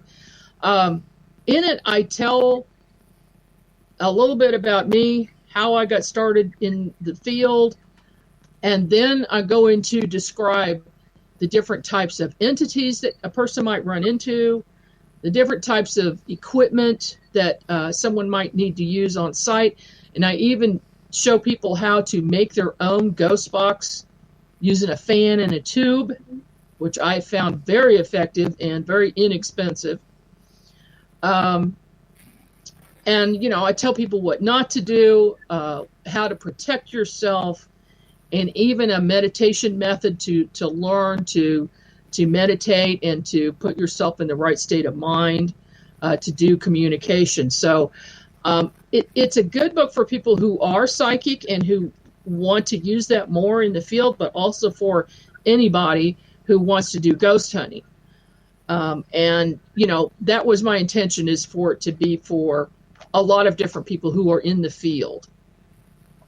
And I'll be adding some more to it shortly. Yeah, that is an older book I did. It's still one that's popular. My newest one is Winged Aliens. And that's the one I sent you a copy that you don't have. So, yeah, that's how things go. I can't. But that's about. We started having Mothman sightings around Kansas City in 2012, and I got interested in that subject at that time. I didn't pay much attention to it. Of course, I'd heard of Mothman in Point Pleasant, but I certainly didn't think it was in Kansas City. And I mean, one person in particular had something happen, and it just set off the string of events. And now I have over 70 reports from Kansas City. And in the book, there's over, 120, 130 reports, and I'm still getting them every day from this area, from Missouri, even expanding out. I get them now from all over the country. I get reports. And I did a Google map, Google My Maps, about Mothman. There's a link on my website, and all of the winged creature sightings, everything from fairies to what some people are calling mimics. They're like larger fairies that have been seen all around, and some even as tiny as an inch, only an inch tall. Some type of a tiny human with wings. And then, of course, the larger, the Batman, Bat Squatch, anything that's a winged creature is on that map. So that's an ongoing thing. And when people send me a report, I just add it on. For those who do not know who the Mothman or what the Mothman is, what is it, and have you seen it face to face? I have seen it, and who knows what it is. It's something supernatural. I've seen it appear and be transparent and be solid and then disappear and not fly off. I saw a gigantic something with wings in the trees across from my house one evening, about, 100 feet away, 150 feet away. There was this huge body of something sitting in the tree, but the wings spread out like Thunderbird wings, 25, 30 feet in width. I was just amazed. And it was a gray color, so it was lighter than everything else around. It was night. The moon was out. And we've got a street light across the street, so there was some illumination, and that's the only reason I could see that thing.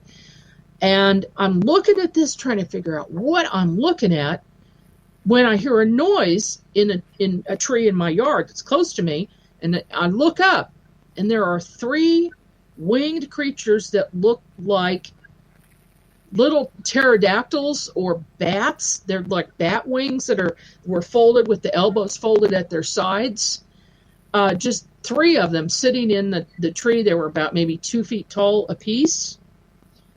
And then I realized that I wasn't looking at the big one anymore. So I looked back, it's gone. There was no wing flap. There was no noise. And there, and no rustling of the trees, which there had to be if this had been a real live 3-dimensional thing. But it just disappeared. And then I look back and the other 3 are gone. And that's in my book. I've got some drawings in there that I had done. That's bizarre. That's just bizarre. And then recently, I have a good friend of mine. Her name's Jean Walker. She and I do investigations together. And in fact, we do this presentation called 2 Women and a Map. So we do investigations of all types, and then, we do a presentation. So I was on my deck. This is not that long ago. And there's a street light.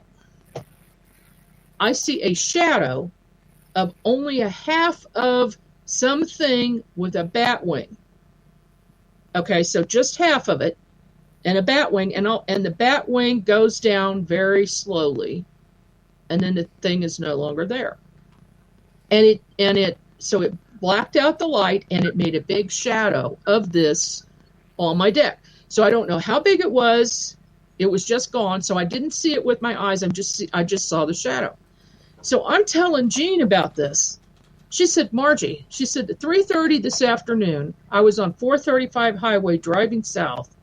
And this weird shadow was on the road, on the highway in front of me, and it was like a half of a thing with a wing on the right side, and the wing went down. I said, no way did that. A lot of things. This is weird. Jean and I have a lot of things happen at the same time, and neither one of us is aware of it. And it's the same thing. But hers is during the day. Mine was at night. We've had other things happen synchronistically. I think one of the strangest, though, was when we both woke up in the morning, and she lives 2 miles from me, with a strange half-circle bruise between our first 2 toes, as if something had been placed between there and tightened down real tight, like a washer or something. Oh, my goodness. We both sent pictures to each other. I still have them. Unbelievable. Same marks. And on that note, I'm going to get you to hold on right there, because we do have to go to break here at the bottom of the hour. We do have some audience questions coming up next for the lovely and talented Margie K. MargieK.com. The audience is loving your woo tonight. Loving you. And Merle is here, everyone. Merle from the Paranormal Road Trippers. We continue with Ghosts of the Great White North right after this.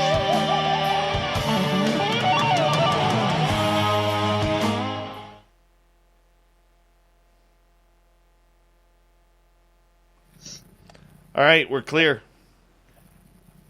It's audience questions already. Do you know? I have more questions, Dave. Well, I know, but we're going to get a few of them in. She's bringing out all the questions. She's going to have my question quota of the year with this interview. Hope it's not too weird for you. Not at all. Oh, no. No. The more Agent 420 asks if I'm ever going to talk. Does he not know? This is the Merle Show. This is the Merle Show. I've asked more than 6. It's a new record. More than 6. Maybe more than 8. We don't know. My goodness. I think it's been more than 8. Yeah, see? Maybe next month will be a drinking game, Dave. Every time Merle asks a question, it's a shot. That is a good drinking game for the audience. Longhorn Paranormal is asking, can we kidnap Merle and take him to Louisiana? Oh, God, that would be heaven. I need to go there for the food. And then the investigating. Yes. I want to try... What do they call it? You know, I always see these big pots that are filled with like potatoes and corn and onions and lemons and crawfish. I want to try that. I make those camping. Oh my God, that looks so gumbo. Thank you. I want to try Shrimp that oil. so bad. Shrimp oil is what we have. Yeah, it's a boil. There's lakes Put here, shrimp in Dave. there. Jones Lake has crawfish in them. Or we call them crayfish. Yes. Big Willie's asking, I'm a Merle virgin. Where does Merle live? He lives just outside of Vancouver, British Columbia. In a dark city called Surrey. Always has a cloud on it. Yes. Just kidding. It's the most gorgeous city in the world. It's a nice part of the Opa world. Grico. Opa to you. They'll be filming in the New Orleans swamps. Crab boil. Oh, Marie made some a few weeks ago.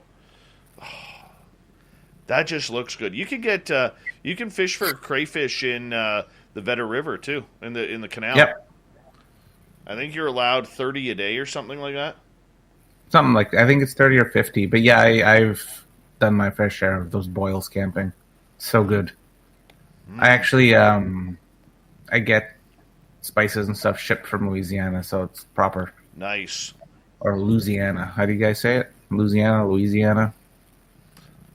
Dirty Filth says, they say when you go to Surrey, the RCMP asks if you want to get shanked now or later when you hit the city limits.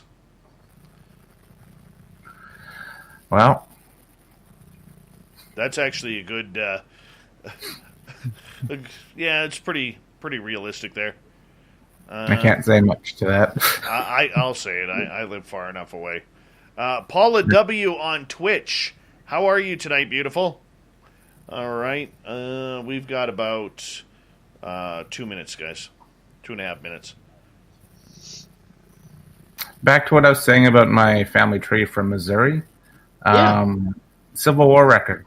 I had people, I guess, great-great-grandparents or whatever that fought in the Civil War from Missouri, Kentucky, and Alabama. Okay. Like I have all of their records. They all migrated from Maine, because most of my dad's family now lives in Maine. They went to Missouri and then Kentucky and Alabama. Yeah, I've got family ancestors who served in the Civil War on both sides. So, who knows? They may have known each other. Yeah. The U.S. has very good documented stuff. Canada's not nearly as documented historically wise. No. Although the U.S. is a lot older, too, so. But, yeah. Yeah. All right, Dave, where are we taking it next half hour? I want to get some audience questions in. Okay. Because there's a real good group of questions I need to just find. I got a couple from Chad Smith here. The Chad Smith. Where are they? I think they're still way up here. I also want to budget time to learn about your medical... Yeah, we'll do that in the final half hour. P-scan. Okay. Yeah. Margie, we're going to have to bring you back. This is way too awesome. Too much to talk to you about in just a couple hours. We're just touching the surface of everything. I'm a Margie K fan. I'm not going to lie. Yeah, I'm a me Margie too. K fan. Well, I'm going to give her I'm going to give her a few claps. Just right. She needs a T-shirt. All right. Big thank you to Pascal and Robert for the super chats tonight. Very much appreciated. We're going to get into audience questions next. Super Chat is a great way to support what we do on the show. Don't forget you can do shopping at spacedoutradio.com.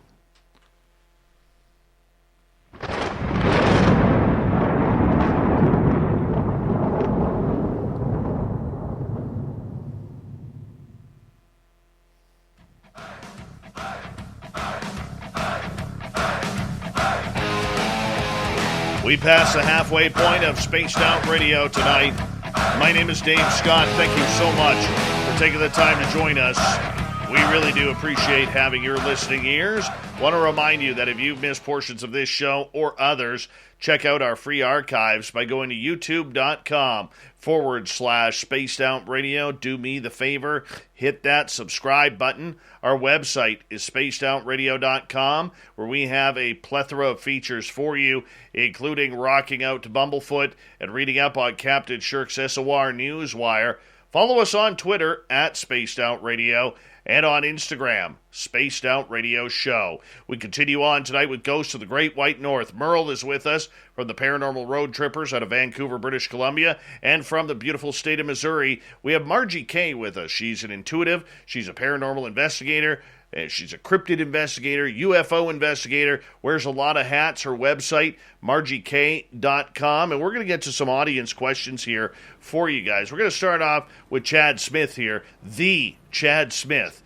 He is asking, if you haven't experienced anything paranormal by the time you're 30 years old, is it too late? Can you still have your first time later in life? Well, yes, you most certainly can, and I know a lot of people who do have experiences suddenly later in life. That used to not be the case, but in the past few years, things have stepped up, and I believe that that's because of our position in the universe, and we're moving into fifth dimension, so this is a transitional period, and the vibratory rate of the entire planet has raised. It's in the process of raising, so it's definitely never too late if you will study meditation. And I can suggest my book, The Remote Viewing Workbook, which is available on Amazon. If you will go through that, it goes through detailed information and practice sessions that it will give you to open your third eye. And once you do that, you're going to have paranormal experiences. All right. Follow up from Chad Smith, the Chad Smith. Who pushes the buttons? Who decides when you're ready to experience stuff? Us or them? You know, that is a really good question because it's both. The answer is both.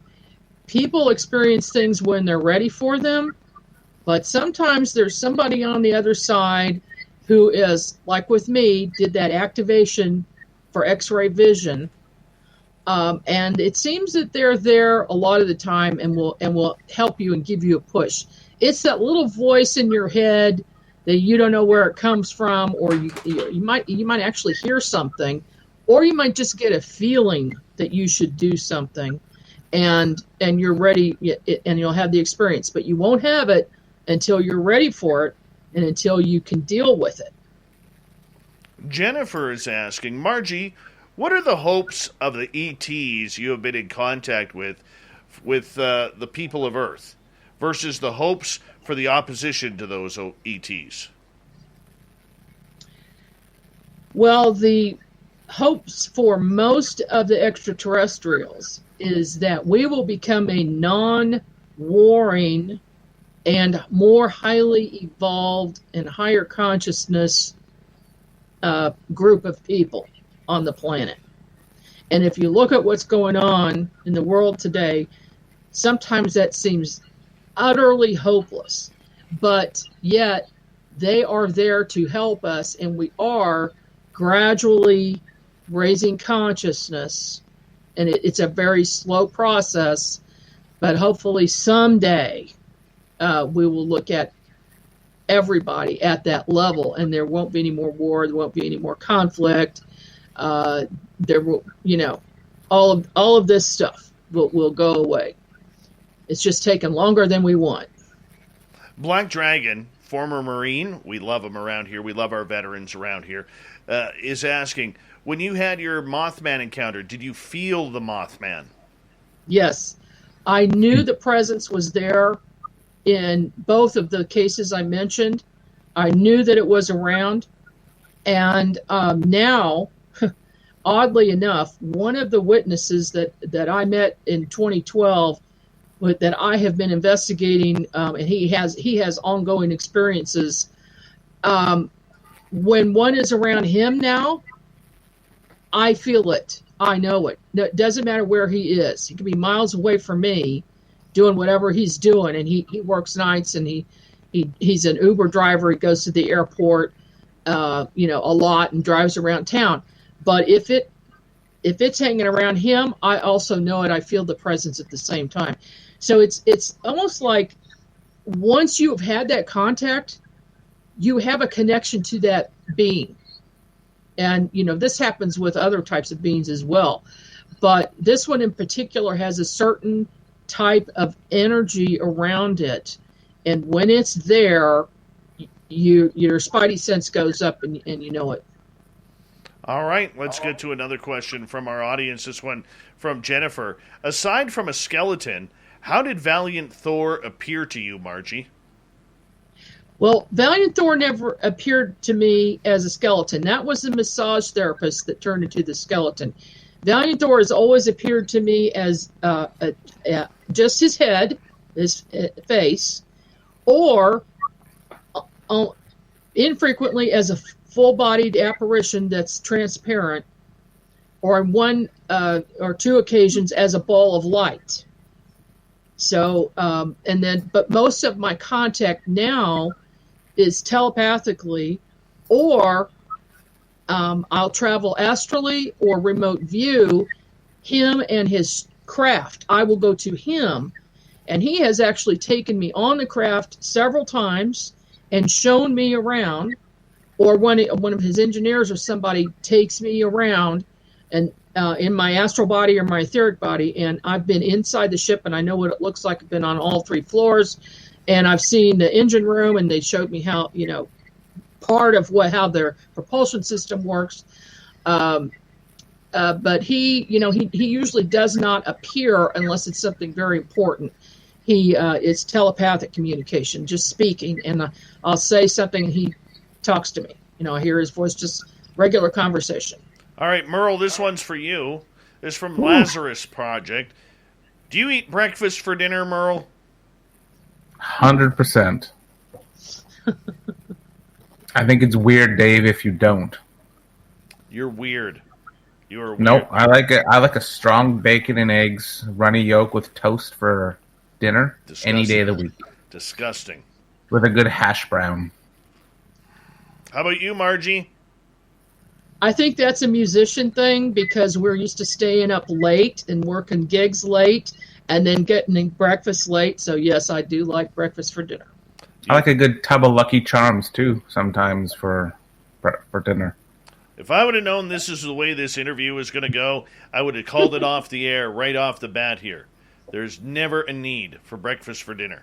Ever. I'll eat dinner for breakfast. I'll eat cold pizza, Chinese food, any of that. Terrible. All right. Longhorn Paranormal is asking, what is your stance on the use of Ouija boards and the 1970 psychiatric clinical notes, Margie? The Ouija board is a tool just like any other divining tool. It uses the same energy. You just have to be careful when you use it, because it has a tendency to open portals. So if you protect yourself before you go into it and you know what you're doing, it's just another tool. It's not anything to be afraid of. If you are a teenager and you don't know anything and you think you're just going to play it with the game, that's when bad stuff happens. Very true. Merle, you're also a very big proponent of Ouija boards as well. I don't mind the Ouija board. I view it this is my view of a Ouija board. A Ouija board is an analog version of a spirit box, because a spirit box is digital. Neither of them have caller ID, so you don't know who you're talking to. So you have to be careful. You have to do all your protection stuff if that's what you do before and after you use them. They're the same thing to me. That's how I feel about that. I like them. I have one right here, actually. That's a good analogy, Merle. I'm going to steal that. Steal it. It's the truth. It kind of wakes people, or what's that term they all makes people woke? Isn't that the term they use now? When you compare the spirit box to the Ouija board, because no one connects it, but it is the same thing essentially. I don't see a difference between Ouija board, reading tea leaves, pendulum, psychic intuition. I don't see a difference. None of them have caller ID, man. You just don't know who you're talking to at the end of the day. Absolutely. Jenny is asking. Go ahead, Margie. Go ahead. I was just going to say, I think it's a good tool for people starting out. Yes. Mm-hmm. Just close the door at the end. That's it. Yes. Just close the door. And say goodbye. I also love the Longhorn popped into the show tonight. That's Happy they're here. Yeah, absolutely. That's good stuff. Jenny is asking, I've seen several pets and an otter on my bed. Does that mean my third eye is opening? Oh, most definitely. Your third eye would be open if you've seen that. The pets, if they're your pets that have crossed over, that would not be unusual. But an otter, I think that's something that you need to pay attention to. I think you need to look up what an otter means and what it might mean in Native American tradition to find out what the message is there. I don't know. You'd have to look it up. Let's get back to Jenny. She is asking, in regards to Valiant Thor once again, did he look like a human? Yes, absolutely. A normal human being. And there's a picture of him in the book, Stranger at the Pentagon. He let people take his picture one time.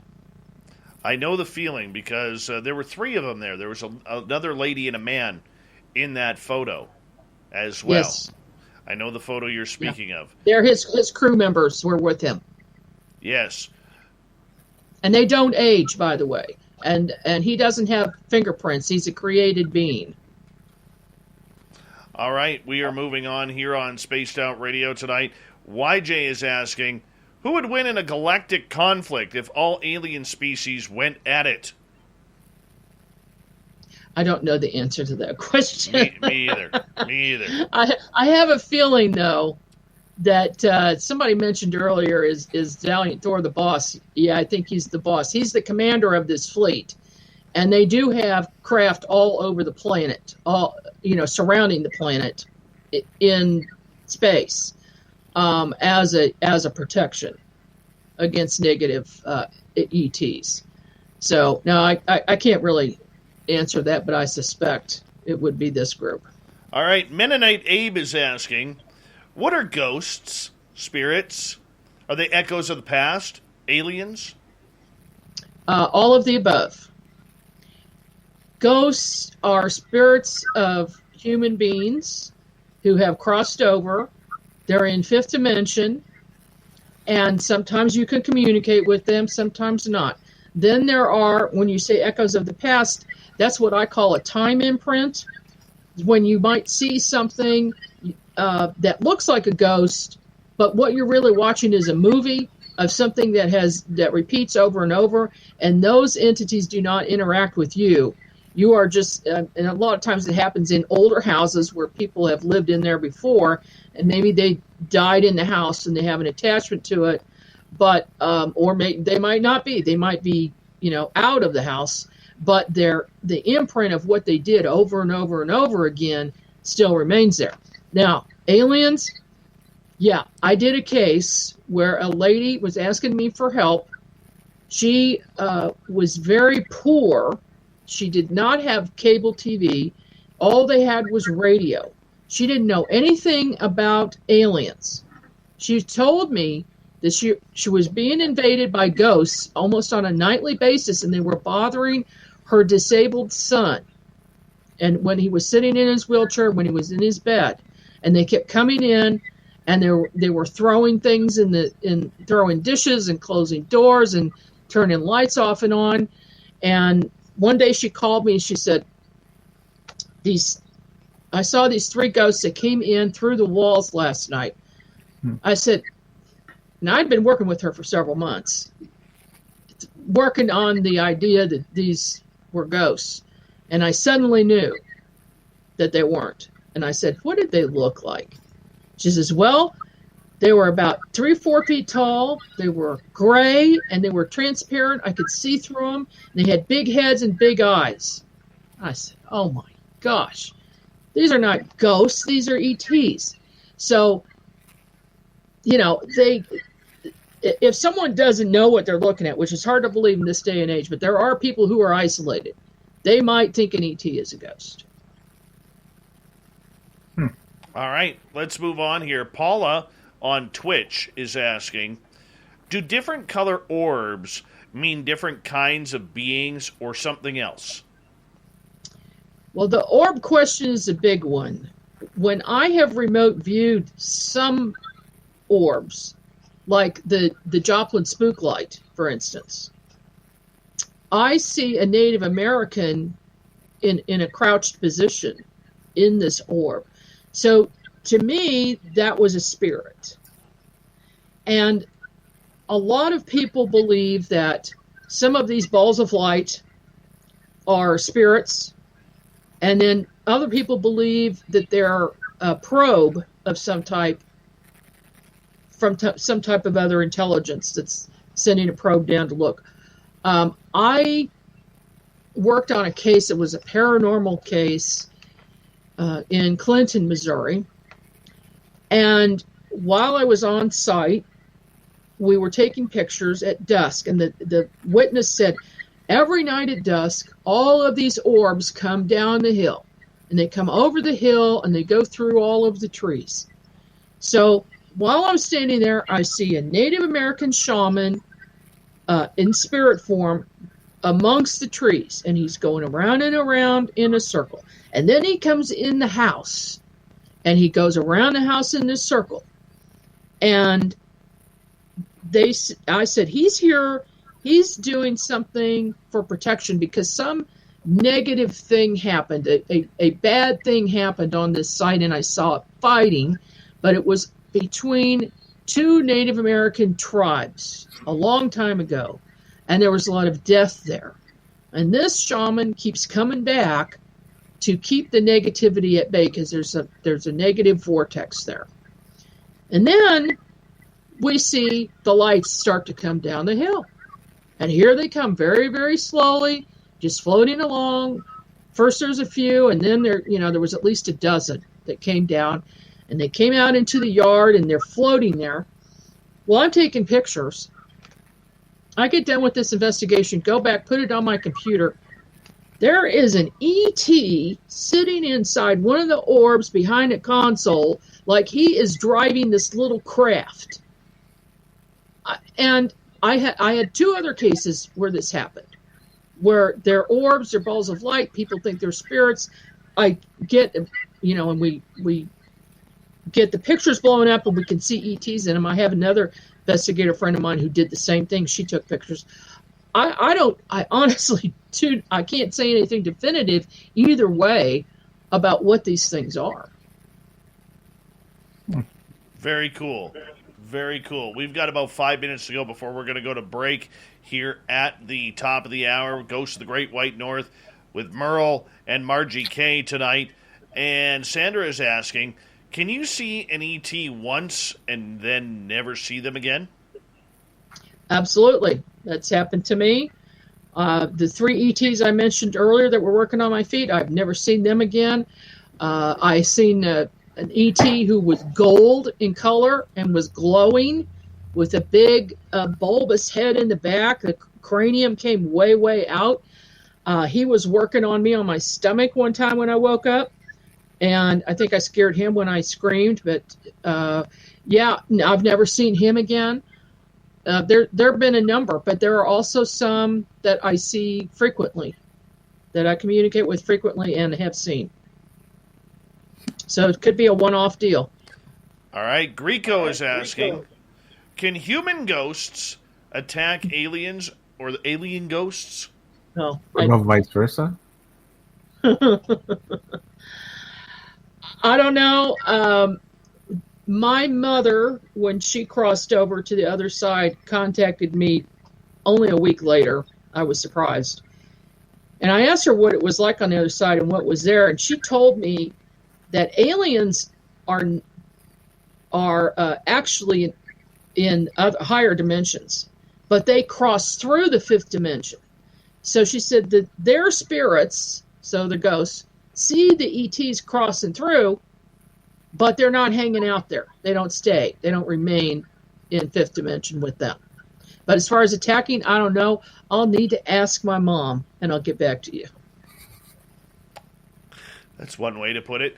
Have you been following the recent ET contactee story of Angeli? No, I have not. Oh, it's a weird one. There was a question in the audience about it, and this is a lady who claims she's going to be, before the end of 2021, going into a alien base in the Mojave Desert in a cave somewhere on private property, and she's taken a lot of heat for it. She had a fake press conference in Washington, D.C. in front of the Lincoln Memorial a few weeks ago, and a lot of people are just kind of grinding their teeth on her. Well, I imagine so. Anytime you open yourself up, the non-believers are going to attack you. You got that right. You got that right.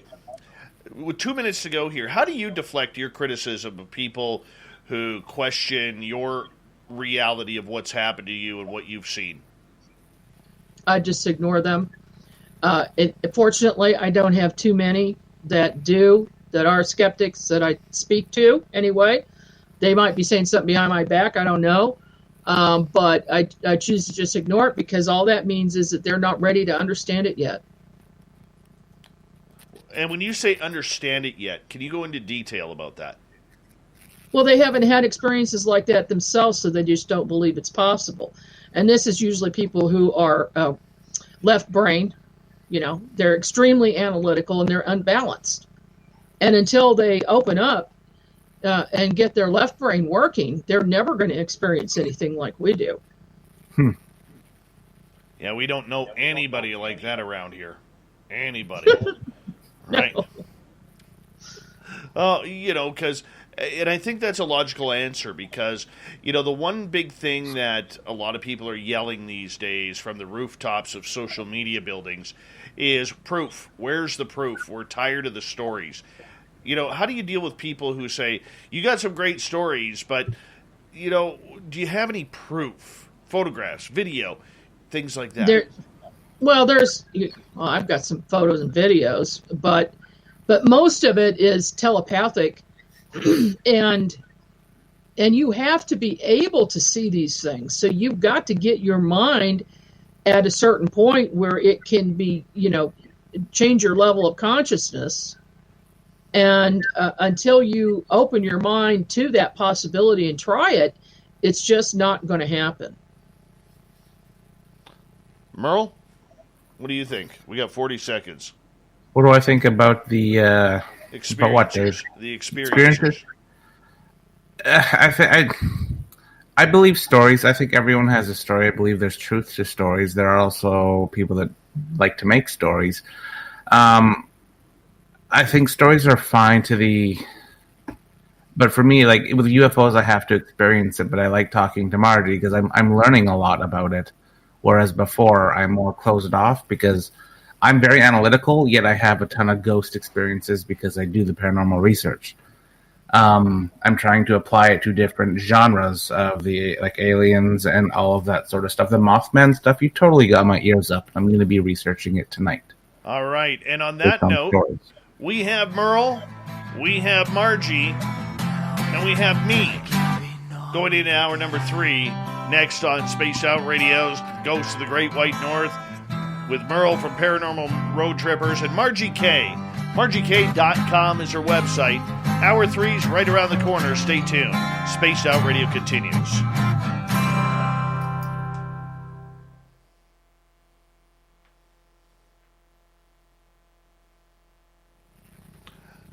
Thank you, Spooky, for that awesome super chat. Merle, Margie, I'm just going to run off to the bathroom. I'll be right back, okay? We'll be here. You guys can talk to YouTube people.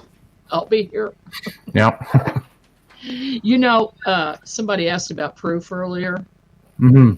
The one thing I can prove is remote viewing. So Thor gave me that ability, and I can do that anytime. I just did a conference last weekend, and what I do is have somebody from the audience that I don't know, I've never met before. Mm-hmm. It's always easier to do when you don't know the person, so you're not biased.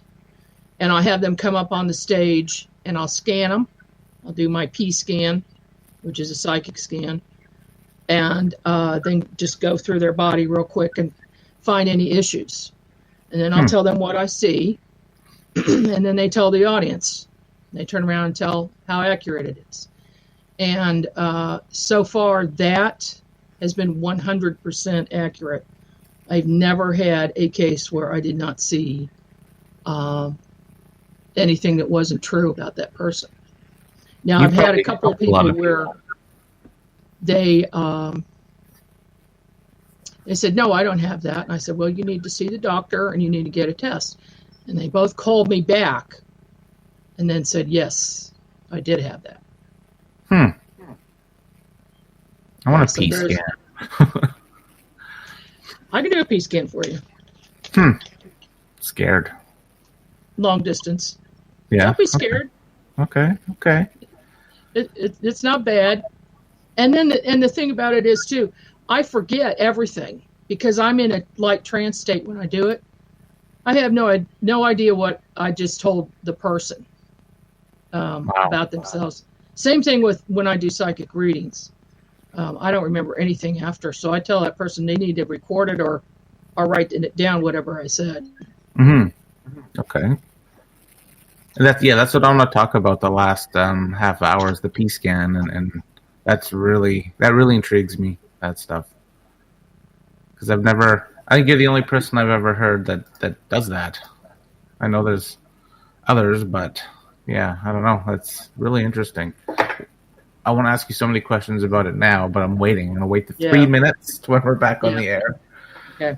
But mediumship, you do that as well, right? Well, I do, but I really don't do personal readings for people anymore unless it's an emergency situation, like a missing person or homicide. I'll do those, and I do those at no charge.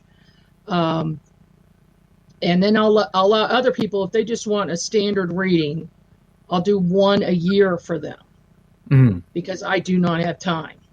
I'm so busy. I just don't have time to do it. I wish I could do more of it, but I just can't. I'll do for audiences, I'll do for big groups and do talks, and then I'll pick out a few people, and do as many as I can. But that's pretty much what I'm doing right now. Maybe later on I can if I have more time. Cool. And then, are you active with paranormal investigations, like ghost hunting? Yeah. Are you more, yeah? Yeah, I don't do as many as I used to do. I usually I usually don't only go on big cases that people are having trouble with. If another paranormal group calls me, they've got a big issue, and then I'll go in after they've been investigated. They might call me, especially if there's a negative entity on site. That's another thing that I think Thor's involved with, but he's never told me. But I do have this strength to get rid of negative entities. And my dad actually taught me that years ago. He and I worked together on a case where there was a really negative entity in this people's house. And I found the source of it. It was a well underneath their house. And he and I together got rid of this thing, but it ended up me being in the end because I'm stronger than he was. Now, can you do that stuff remote viewing too? Yes, yes. And I can do it from distance too. And so now what I do, I don't go on site anymore. people will call me, and then I will remote view the site, and I'll send my etheric body out there, and then that chases that negative entity out. Oh, wow. They know I'm coming, so they're usually, a lot of times they'll leave anyway, even before I get there. That's good. We got about just over 1 minute, guys. 1 minute. And Margie, when we get to the commercial break at the bottom of the hour, I'll say a proper good night to you during the commercial break, if you don't mind. Okay. Yeah. Don't forget, you can get your MERLE swag by going to spacedoutradio.com. You want that stuff. You can look like MERLE. It's all MERLE all day, all friggin' night. You can go to Louis' Barber. That's a good cut. Yep. Yeah, high and tight every day for MERLE. High and tight. It's the way we do it around here. Big thank you to Spooky, to Longhorn Paranormal, Pascal, and Robert for the amazing super chats tonight. We really appreciate your support of SOR. It's a great way to support what we do on a nightly basis. Big thanks to all of our veterans out there who are listening in to the show. We really appreciate it. You always have a safe home here at Spaced Out Radio. And, of course, to all our regulars in the chat room and listening in on our archives and on Spreaker, we love you. Thanks for joining up with us. We really appreciate it. We're going to kick off hour number 3 right now. So here we go. Get your horns up.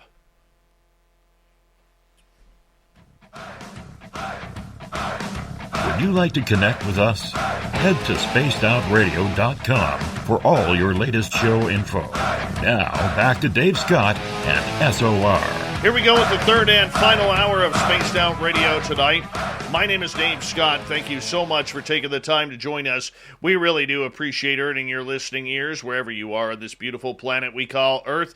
Thank you so much for everybody listening in on our terrestrial affiliates around North America and digitally on TalkStream Live, Revolution Radio, and KPNL. All of our archives are free by going to youtube.com/Spaced Out Radio. Do me the favor, hit that subscribe button. The Desert Clam has set the password for tonight in the SOR Space Travelers Club. What do you got for us, Clam? Vastation. Vastation is your password. Use it wisely, Space Travelers, as the Clam sets the password each and every night right here on Spaced Out Radio. Our website is spacedoutradio.com. We have a plethora of features for you, including rocking out to Bumblefoot and reading up on Captain Shirk's SOR Newswire. Follow us on Twitter at Spaced Out Radio and on Instagram, Spaced Out Radio Show. We continue on tonight with the final half hour of Ghosts of the Great White North with Big Bad Merle from Paranormal Road Trippers. He's my co-host through these awesome shows. And our special guest tonight, Margie K.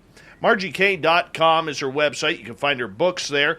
She's an intuitive paranormal author, investigator, remote viewer, UFO experiencer, and member of MUFON. Welcome back, Margie and Merle. Thank you.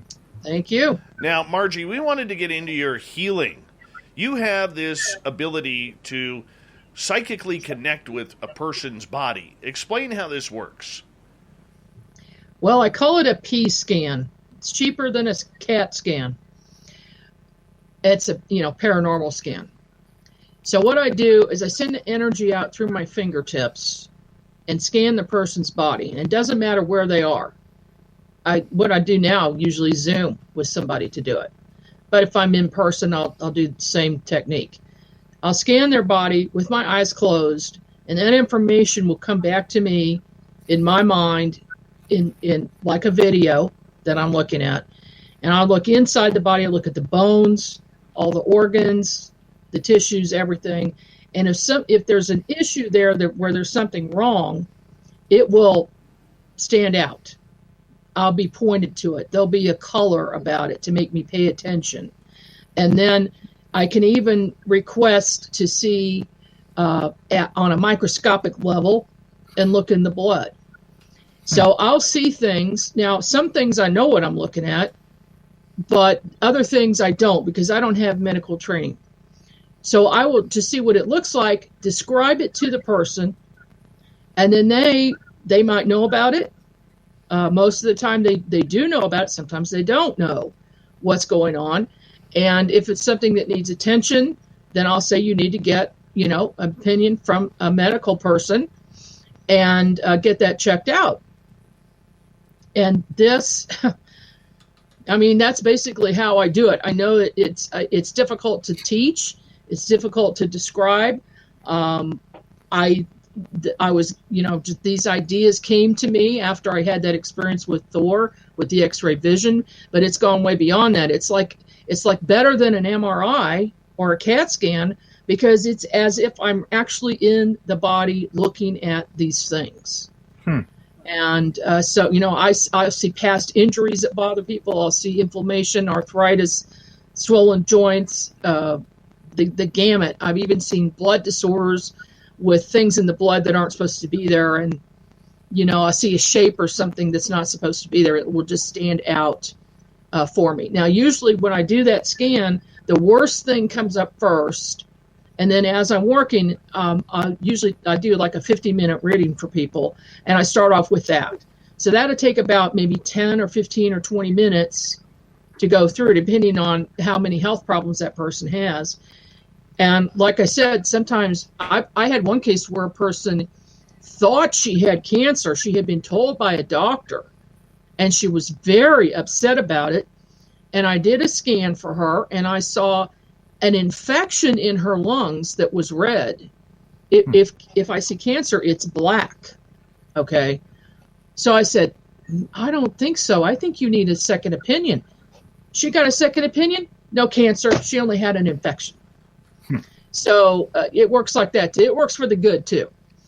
And, and then I'll listen for that person's guides or higher self to speak. If they have a message for that person, it'll come in, and I'll let them know if, it's a medical thing or not. And then if there are certain things that I can help with myself that I do healing work on. One of them, the first thing that I became good at was bones, healing cracked bones and broken bones. And sometimes it's instantaneous, and other times it might take a little while. The people that I'm working on say that they feel like electricity is going through. And well, it's energy, but it feels like a mild electrical shock to them. I've also been able to do feather healing, which I was taught by a spirit guide named White Cloud, who was a Native American. He taught me Native American feather healing work. And I did this in front of a shaman one time, and I said, am I doing this right? And he said, absolutely, you're doing this right. Where did you learn how to do it? And I had to tell him it was a spirit who told me, and he wasn't surprised. He said, okay, I believe you because you're doing it the right way. So I can pull negative energies out of a person if somebody has attachments to them, which is common. They can have some type of a non-human entity attachment. I can get rid of that. So, I don't do everything, but I do a few things as far as the healing work is concerned. Very cool. Very cool. Merle, you had some questions about this. I just want to know how it works. How did you know you had that gift to do that? I think, this was years ago. And I don't know, but I think Thor was behind it, because even as a kid, I remember hearing a man's voice. It was his voice. And he would tell me to try something or tell me to notice something. And just by doing that little thing, the thought would come to my mind, hey, you can do this. You can try this. Like one day a few years ago, I was wondering what the little tiny white lights were that were flitting around trees, particularly, they're around all trees, but this one tree in my backyard I had a connection with, and would see these tiny lights. And I was just thinking, what are those things? I wish I knew what those things were. And Thor's voice just said, why don't you ask them? I was like, wow, I didn't think of that. I certainly didn't ever think of that. So I asked them, what are you? And they responded and told me that they are tree sprites, and they said there's a tree spirit that lives in the tree, and that it was someone who was a human before who wants to see what it's like to be a tree and is living in the tree. But they said, we're different. We're sprites. We help the tree. We tell it when to grow, when to leaf out, when to make branches, and all of this. And so the other thing I had noticed is that I would see every winter, I would see an energetic branch come out of the tree. Now, it wasn't there physically yet, but I could see that there was the energy of it. And then in the spring, they would appear in exactly those places. And the tree would grow out to a certain width and height. And so I started telling people, that tree is going to grow 18 inches this year in the spring. And there it would be. Or it'd be 3 feet one year, and it would be 3 feet. And so they said they're there with the tree for its entire life. And when it dies, they go to another tree, a young one. And I wouldn't have had that idea if Thor hadn't have said, try this. So I think that all along that has been the case, even though I don't remember everything about it. Now, is it a similar method to when you see people that have attachments to them? Like, you see all of the bad with the medical, but now if a person's walking around or comes to you saying that they have a dark attachment or whatever, is it the same sort of process? Yeah, it's the same way that I look, and I will see that entity, and it usually just takes me a minute to get rid of it. The thing about these attachments is they're non-human, and they're sucking energy, and that's how they survive. So they will take energy from a weak person, somebody who's not aware of them, somebody who has done psychic work and didn't protect themselves, or they've been ghost hunting, they didn't protect themselves, and this entity has gone home with them, basically, and will attach. So the thing is, first of all, becoming aware of it, and then not wanting it to be there. I mean, the person can get rid of it themselves if they want to. And all of those things about protection that we talked about earlier, white light and all that, that will detach it. I have an issue getting attachments from investigations quite often, and I can't figure out why. I protect myself and all that sort of stuff, but I'd say 60% of them, something follows me, 60 to 70% of them. I'm not asking for it. They literally just follow me. Yep. Okay. I think you need to put a stronger block up and put some more energy into that and just spread that out about 6 feet around you instead of the normal like 2 or 3 feet. You just go way, way out with this and just charge that until you feel like it's super solid. And then you'll be able to walk in there and then put that intention. You're not following me home. You're going to stay here. Yeah. I think that'll work. Okay. If it doesn't, give me a call. Okay. Go get him. Yeah. Good. All right, Dave. There's always danger, Margie, in helping somebody with their body, because there's always the chance that we as humans are going to be wrong, and because you're not technically a medical practitioner, you have to obviously be very careful with what you're telling a client, what might be wrong with their body, whether it's something as deadly as cancer or something as feeble as a stubbed toe or cramps or something along those lines. Where do you draw the line for safety with people? Well, first of all, I tell them that what I'm doing is for entertainment purposes only. Okay. Secondly, I mean, they can take what I tell them and throw it out. But most people don't do that. They listen, and then they get medical advice. Obviously, I'm not a medical professional. I tell them that up front. They need to go get some medical advice. Now, I may also get some information for things that they're supposed to eat or things that they're supposed to take, like herbs or spices or certain foods. There are certain foods that keep coming up a lot, for the same ailment that their higher self will tell me. And I'll tell them just use their best judgment and discernment and try it or not try it. It's up to them.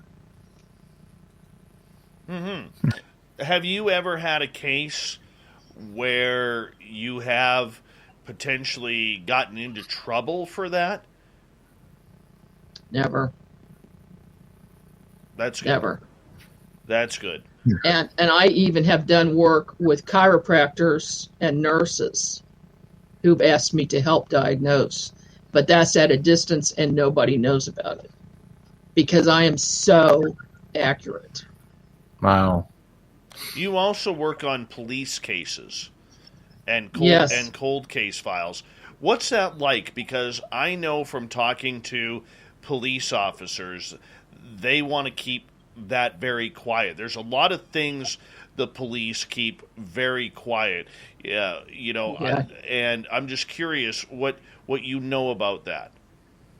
Well, first of all, I tell them that they can't write my name down anywhere. I don't want to be in that case file. I don't want any credit. I don't want my name used at all because the bad guys can get a hold of that. And I've worked some big cases against some big organized crime groups, and I don't want them to know what I do, who I am. So the other thing is they don't want anybody to know they're calling me. They don't want their bosses to know. So I keep it quiet on my end. And I've done work for multiple police detectives, private investigators, people with large organizations with 3 letters. And I wish I could do more of it, but there aren't that many who are, let's put it this way. I've scared some of them and they won't call me back because I'm so accurate. I can tell them exactly what happened on a case just by hearing the victim's name. And I'll be on that case and I will experience what the victim experienced, see and hear everything. And then I'll be able to follow the perpetrator to their house, get their name, their vehicle license plate number, the whole 9 yards. And they will go catch the criminal. In some cases, a big, huge, a number of people all at the same time. And I can't go any further than that on that one. But, they'll take all the credit. I don't care. I just want to help cases. And how I got started in that was years ago. I had a group of attorneys who were visiting me on a regular basis to have readings. They came like twice a year. And one of the attorneys called me one night and she said that her niece was missing. She didn't come home from the bus stop. And this was the first time that I tried remote viewing. So everything kind of fell into place for it. I thought, well, how am I going to help this lady? Got her on the phone. How am I going to find this girl? And all of a sudden I saw this line come out of my solar plexus and go out. So I said, well, I'm going to follow this. And I followed that line, which turns out was my etheric body. And I end up on a street corner and I see 2 street names. And I said, what do these names mean? She goes, oh my gosh, that's her bus stop. Exactly. So then I see the line go further down the street and stop in front of a house. And there's this golden light around this house. So that meant to me that this is where I need to be. And all of a sudden, then I'm raising up in the air, going over the house and into the backyard where a shed is. And then I could suddenly see inside the shed, and I see this girl lying on the ground. She has her hands and feet bound, and she has duct tape on her mouth. And she's asleep, so she's knocked out. Then I go back into the house, and I'm telling the woman on the line what is going on, what I'm seeing. And then I go into the house. I said, there's 3 people in there. There's a woman with long, stringy blonde hair and 2 rough-looking guys, and they're drinking beer. And she said, we've already been in that house. Excuse me. They knew that the woman had made friends with this 14-year-old, and they thought that was pretty weird because she was 30 or in her 30s. And they questioned her about it because the girl hadn't been seen, but she had been seen talking to this woman before, and they knew where she lived. They went in the house, the police questioned them and left, but they didn't go in the shed. So she says, okay, I'm going right now. I'm going over to that place. So she called up the detective and said, I'm going to go. And he didn't want her to, but she insisted. So he said, okay, I'm going with you. You're not going in that place alone, because those people looked rough. And there was a woman and 2 men, just like I said. They go back. They go in the shed. They find the girl, arrest the people. They were human traffickers. They were sending her out in the morning. She was going to be out of the country, gone. So that experience showed me one of the things I needed to be doing to help people, and how to remote view, because I had never done anything like that before. It was real time. It was like I was actually standing there, because I was, and that information was coming back to me. And ever since, I've used that on a regular basis and practice it, because that's another thing about this type of thing. If you don't use it, you'll lose it. So I use it every day. I use it in business. I use it with my husband, who's a contractor. He'll call me up and say, hey, where should I drill this hole? I don't want to hit a gas line. And I'll tell him to move his drill over, and it's the right place. So I scan buildings and cars, and look at cars and diagnose problems with them. So it just runs the gamut. And it's all because Thor wanted to wake that ability up in me for a reason.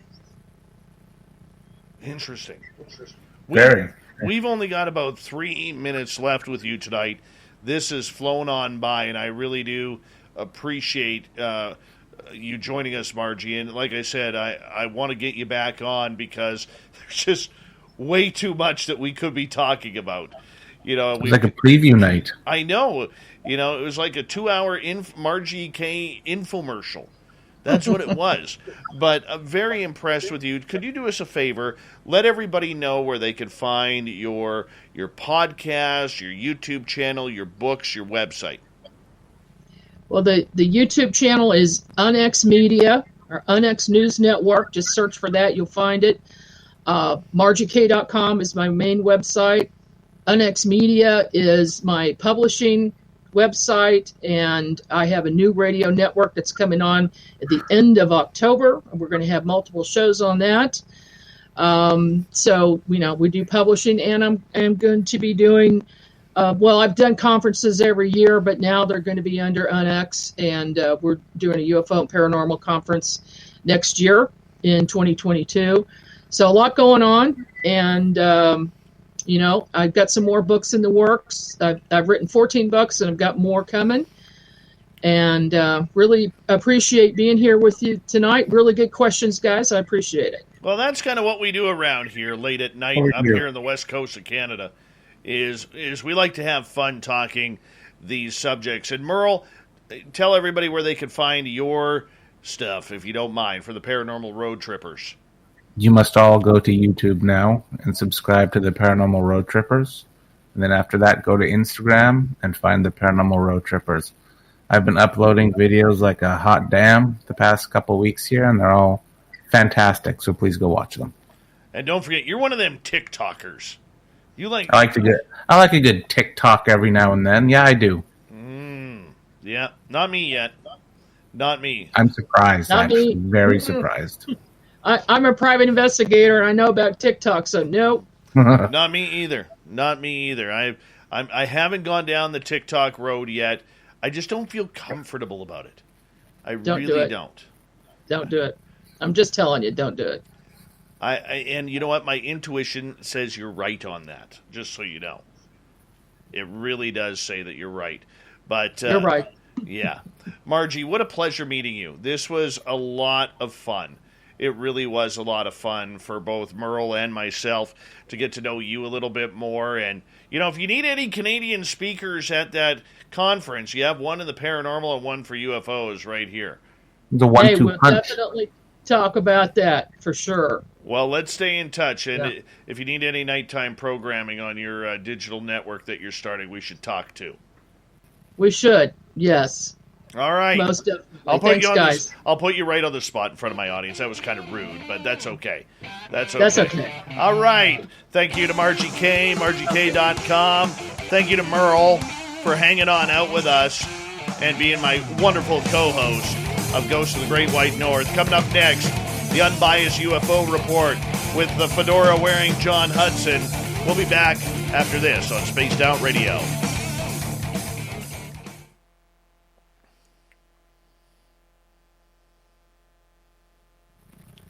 Great job, Margie K. Great job. All right, thank you. And thanks for the great questions. You guys are very, very good at what you do. So I appreciate that. Yeah, we appreciate you. I mean, what an absolute pleasure. That was a lot of fun, and I'm so glad we did this. Me too. And we'll be in touch about the conference and the network and all of that. Perfect. Let's do it. Yeah. Let's do it. Bye, Margie. Awesome. Bye-bye. Yeah. Bye. Thanks. She was awesome. That was a strong show. Very strong show. Merle, looking strong, buddy. Feeling strong. Look at the fedora wearing John Hudson right there. Styling. Evening, Merle. Yeah. Evening, Merle. You brought on one hell of a guest, sir. Yeah, that's good times. That's how Merle rolls in this world. And Merle, I mean, you want everybody. I got some questions in the audience, Merle. I got people asking, if I buy a Merle shirt, can I get Merle to autograph it? What do I get out of that? No, I'm kidding. Maybe, yeah. We can talk about it, Dave. People need. Do you still have your silver marker? I can go get another one. You know what I noticed is the gold and silver Sharpies never last as long as the black ones. Like literally, I can use a black one for months. The gold and silver Sharpies, like they're dead over a weekend. It's terrible. Yeah. You know what I love, Merle, is how kind Dave is to you when you're on the show, considering how he talks about you when you're not around. You know. That's what I've heard, dude. That's what I've heard. Uh huh. I have people listening in. There you go. Oh yeah. Yep. We got guests already for next month too, ready to go. Why don't you warm us up? Who's coming on next month for the Halloween special? For our Halloween special, we have Brandon Alves and Mustafa Gadalari from Ghost Hunters and all that fun stuff. Right on. Mustafa's got a good beard and hair combination, nice and tight. And Brandon will be bringing his cap. He better, because the last time he didn't, and I was pissed off about that. He wears that cap everywhere, except he doesn't show it on the show. Pissed right off about that. But Margie K, how awesome was she? I mean, that lady lives an awesome, awesome life. I mean, could you imagine? Oh. Well, you know, the hard thing for me about listening to someone with her breadth is that, you know, she'd say some things that I had a lot of trouble believing, and then she'd say other things that I know something about, and I'd be like, whoa, she's accurate. And then it makes you doubt your judgment on those other parts, you know, and you're like, wow, what's going on here, you know? Mm-hmm. I was the same way. And, you know, I think she's the perfect example of you can't judge a book by its cover, because I think she's one of those very special few people out there who actually can really make this stuff work for her. You know what I'm saying? Like, no BS, no lies, no hand tricks or anything like that. When she's sitting there, I was gonna say, and she also follows a trend I see where people who are really good at this end up falling into usually a secret side job where they're either doing a lot of medical work or they're doing a lot of police support stuff, and they start really using their tools for good causes. So I totally agree with you, Dave. Sorry to cut you off. No, absolutely. But Merle, we got to let you go because John and I got to get ready here for the show. And everybody, I'm going to quickly pull up YouTube here and get Merle's YouTube channel. Actually, the easiest way to find Merle's YouTube channel is go onto our channel, Spaced Out Radio, and then go into our community? What's it called? Hold on, I'll get it for you. Go into our channels. Click on channels, and you'll find the Paranormal Road Trippers right there. And it's right beside Nicole Sackich and Lynn Wallington's Paranormal Spirits. We have them on there, so that way you guys can go subscribe. I want to see all of our audience subscribe to Merle's channel. He's got some really cool stuff on there and cool videos on there. And that's the easiest way to find his channel. Let's try and get Merle up to 1,000 subscribers by the end of the year. I want Merle to get 1,000 subscribers. So go to our channels on our YouTube channel, and then what you want to do is find Nicole Sackich. Merle's Paranormal Road Trippers is right beside it. Click on that, and let's get Merle up to 1,000 subscribers here, guys, because he deserves it. He's my best friend, and I want to see him have success on YouTube as well. So if you could do that. Merle, we got to say goodnight to you, buddy. All right. Good night, guys. We'll call you soon, okay, bud? Ciao. Right. All right. Let's get Merle out of here. And thank you to Spooky, Longhorn, Pascal, and Robert for the super chats tonight. Here we go, everyone. Let's get this thing rocking.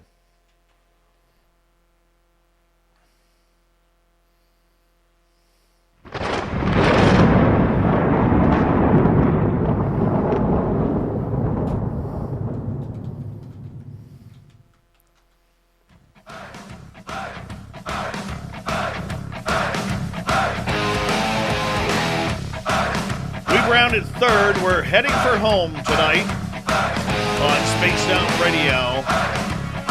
My name is Dave Scott. Thank you so much for hanging on out with us. We really do appreciate it. Want to remind you that if you've missed most of this show or others, check out our free archives by going to youtube.com/Spaced Out Radio. Do me the favor, hit that subscribe button. Our website is spacedoutradio.com, where we have a plethora of features for you, including rocking out to Bumblefoot and reading up on Captain Shirk's SOR Newswire. Follow us on Twitter at Spaced Out Radio and on Instagram, Spaced Out Radio Show.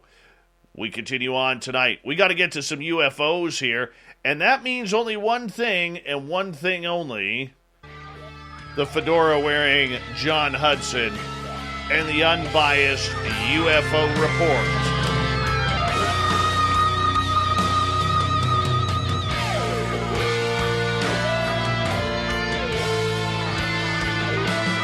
I love your theme song, man. Love your theme song. Little Bumblefoot there, rocking on out with The Day After. Oh, it just feels good. Feels good. John, how you doing, buddy? Good. Happy to be here. Always good to have you here, my friend. And you know, lots of UFO news coming once again. You know, I mean, I don't know where you are finding all of this story, but now we're looking into AI and technology to try and identify UFOs. Yeah. So, and let me say that there's going to be more evidence, more information about this in about 2 days. Max is, and you know what? I apologize. I forgot Max's last name. I will include a link to his work in my notes. Is that Max Moskowitz? Yes. Thank you. And he was a gentleman, did the interview with Lou, over there. And so he's going to be releasing a video in 2 days where he covers the presentation that Lou Elizondo did, where he goes into more detail about this tool.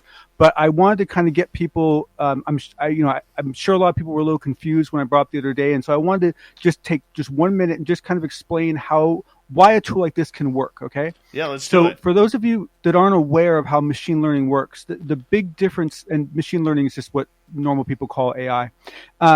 Is that, you know, with a normal program, you just put data in and you get data out. With machine learning, you put data in, you get data out, you take the data out and you shove it back in to where it comes in again, and you loop it thousands upon thousands upon thousands of times. And so you don't tell it anything, you let it learn. So let me give you an example how this tool would work. If you take thousands upon thousands upon thousands of pictures of every plane, every balloon, every bird, every this, every that, every cloud, every this, and you can spend months during the learning process, and you feed these into this learning program, right? This learning algorithm. It will learn what normal looks like, right? Then you can go in and you can feed it GPS coordinates and locations and updated maps on what mountains are where, at what angle they'll be at what angle, depending on where you are and so forth. And then essentially what you're doing is now you've baselined normal. You know what normal looks like. And so anything outside of normal lights up like a Christmas tree. And so what this tool is going to do is it's going to provide a way where you can take a video that you've taken of what you think is a UFO and submit it to this tool, and it will chew on it, and it will use all that it's learned to figure out what it's not. And this is going to get us to a much closer place where we can fast fail things quickly. We can stop arguing to such fine green-tailed levels about certain aspects of the video, and we can have some confidence that what we're posting to Twitter or YouTube already has a little bit of credibility to it because you've put it through this tool. So if I get this right, what they're doing is by magnifying all the airplanes, the fighter jets, weather balloons, satellites, birds, whatever is in the sky, they are basically creating algorithms to what those are and what their trajectories are, their sizes are. Am I right with this? Yeah, and it's essentially you're teaching it everything that's normal, right? And once it knows what normal is, I mean, just like you could baseline your electricity in your house over the course of a year, and you'll know every July what's normal. And if someone's tapping power out your back door, you're going to see it right away. It's going to stand out like a sore thumb, right? Because you know what normal is. And so this learns normal through a machine learning algorithm. And from that normal, things that aren't normal show up. And then the example Lou Elizondo gives in his presentation, it looks like a UFO. It really does. And it ends up being a tent, if I remember correctly. Something really mundane. So you actually get to see how the tool works. That is very, very cool. Very cool. When can we see a launching of this, or is it already here? My understanding is that it's still in development. Lou Elizondo said that he's not the one developing it. He is consulting with it. There is a demonstration of the tool in Elizondo's presentation, but as far as actually when the tool will be available, I don't know. I do know his plan is to roll it out worldwide, because one of the things he specifically said, and this language speaks to you, Dave, is he wants to take the narrative out of the hands of governments and put it into the hands of the people. Well, I mean, that's a brave thing to say. And if this is a government project, the chances of that happening are slim to none. I understand his want, but there is a need as well. Well, yeah, and my understanding is this is not a government project. Really? This is a private project. Yes. Oh, okay. So let me ask you this. With this private project, we've seen the rise and fall of Skyhub. We've seen the rise and fall of other programs that were going to be the next best thing. Why should we put faith that this project is going to come to light? Because of the fact that if you have any experience with open source projects, there's a momentum and an energy level management issue. And so when you have a figurehead that has charisma or has pull, it's amazing how they can drive a project to completion. It'll blow your mind. You can see really bad projects succeed and really good projects fail because they don't have someone who's really motivating them to come to fruition. Wow, that's pretty cool. Good job on that one, John. Really good cool job on that one. All right, let's move on to our next topic tonight. And, the UAPTF, we know that is now being dissolved for a new office for UAP research. What's some of the changes that you're seeing? Well, I want to caveat that this is one of the things that we're going to get to right after this is that there are two different bills, okay? So the bill that we read the other day, that's the House bill, right? The Senate bill is different. But assuming the House bill prevails, which personally I believe it will, then this is what I want to talk about now, because this is really cool. So previously, the UAPTF was in the Office of the Undersecretary of Defense for Intelligence, and it was being cared for by the U.S. Navy, okay? And so the Undersecretary of Defense Intelligence is basically a group underneath the Secretary of Defense. Now, I don't mean to speak negatively about the people that run that organization. It's a very high-ranking organization, but it's still not SecDev. It's still not the primary organization. The proposal that the House is giving is to essentially move and now establish the UAP department, or whatever they're going to call it, actually directly into the Office of the Secretary of Defense. So this not only takes it out of a intelligence-specific organization, but puts it under the person that drives the entire DoD. Okay. So it's an upgrade. Is this good for UFOs? Yes. For multiple reasons. One, because as much as I will usually lean toward an intelligence organization just due to the capabilities they usually have, they still have one point of view. Okay, the Secretary of Defense must look at things through many angles, not just intelligence. And so you're going to have someone who's taking a much more holistic view to what's going. I mean, look, it's still a DoD program, right? I mean, let's be honest here, right? But what you have now is a much more senior person with a lot more control and a much bigger view of the tent overseeing the program. Okay, so isn't there any danger between getting all of this politics and defense contractors and everybody involved in UFOs? Of course, but here's the thing. One of the things that this whole movement is completely lacking is credibility.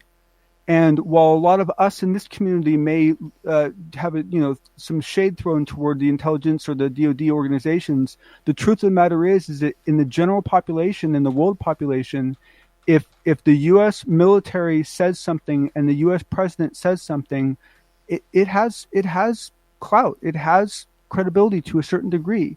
And so having them as a partner is a really good thing. Being dependent upon them is not. Okay. So if I get this straight, they're taking the UFOs away from the alphabet agencies and putting them under the Department of Defense. Am I correct on that? Or will the other agencies still have theirs? Sorry. No, it does get very confusing. So basically, all the alphabet agencies most of them anyway, are outside of this, right?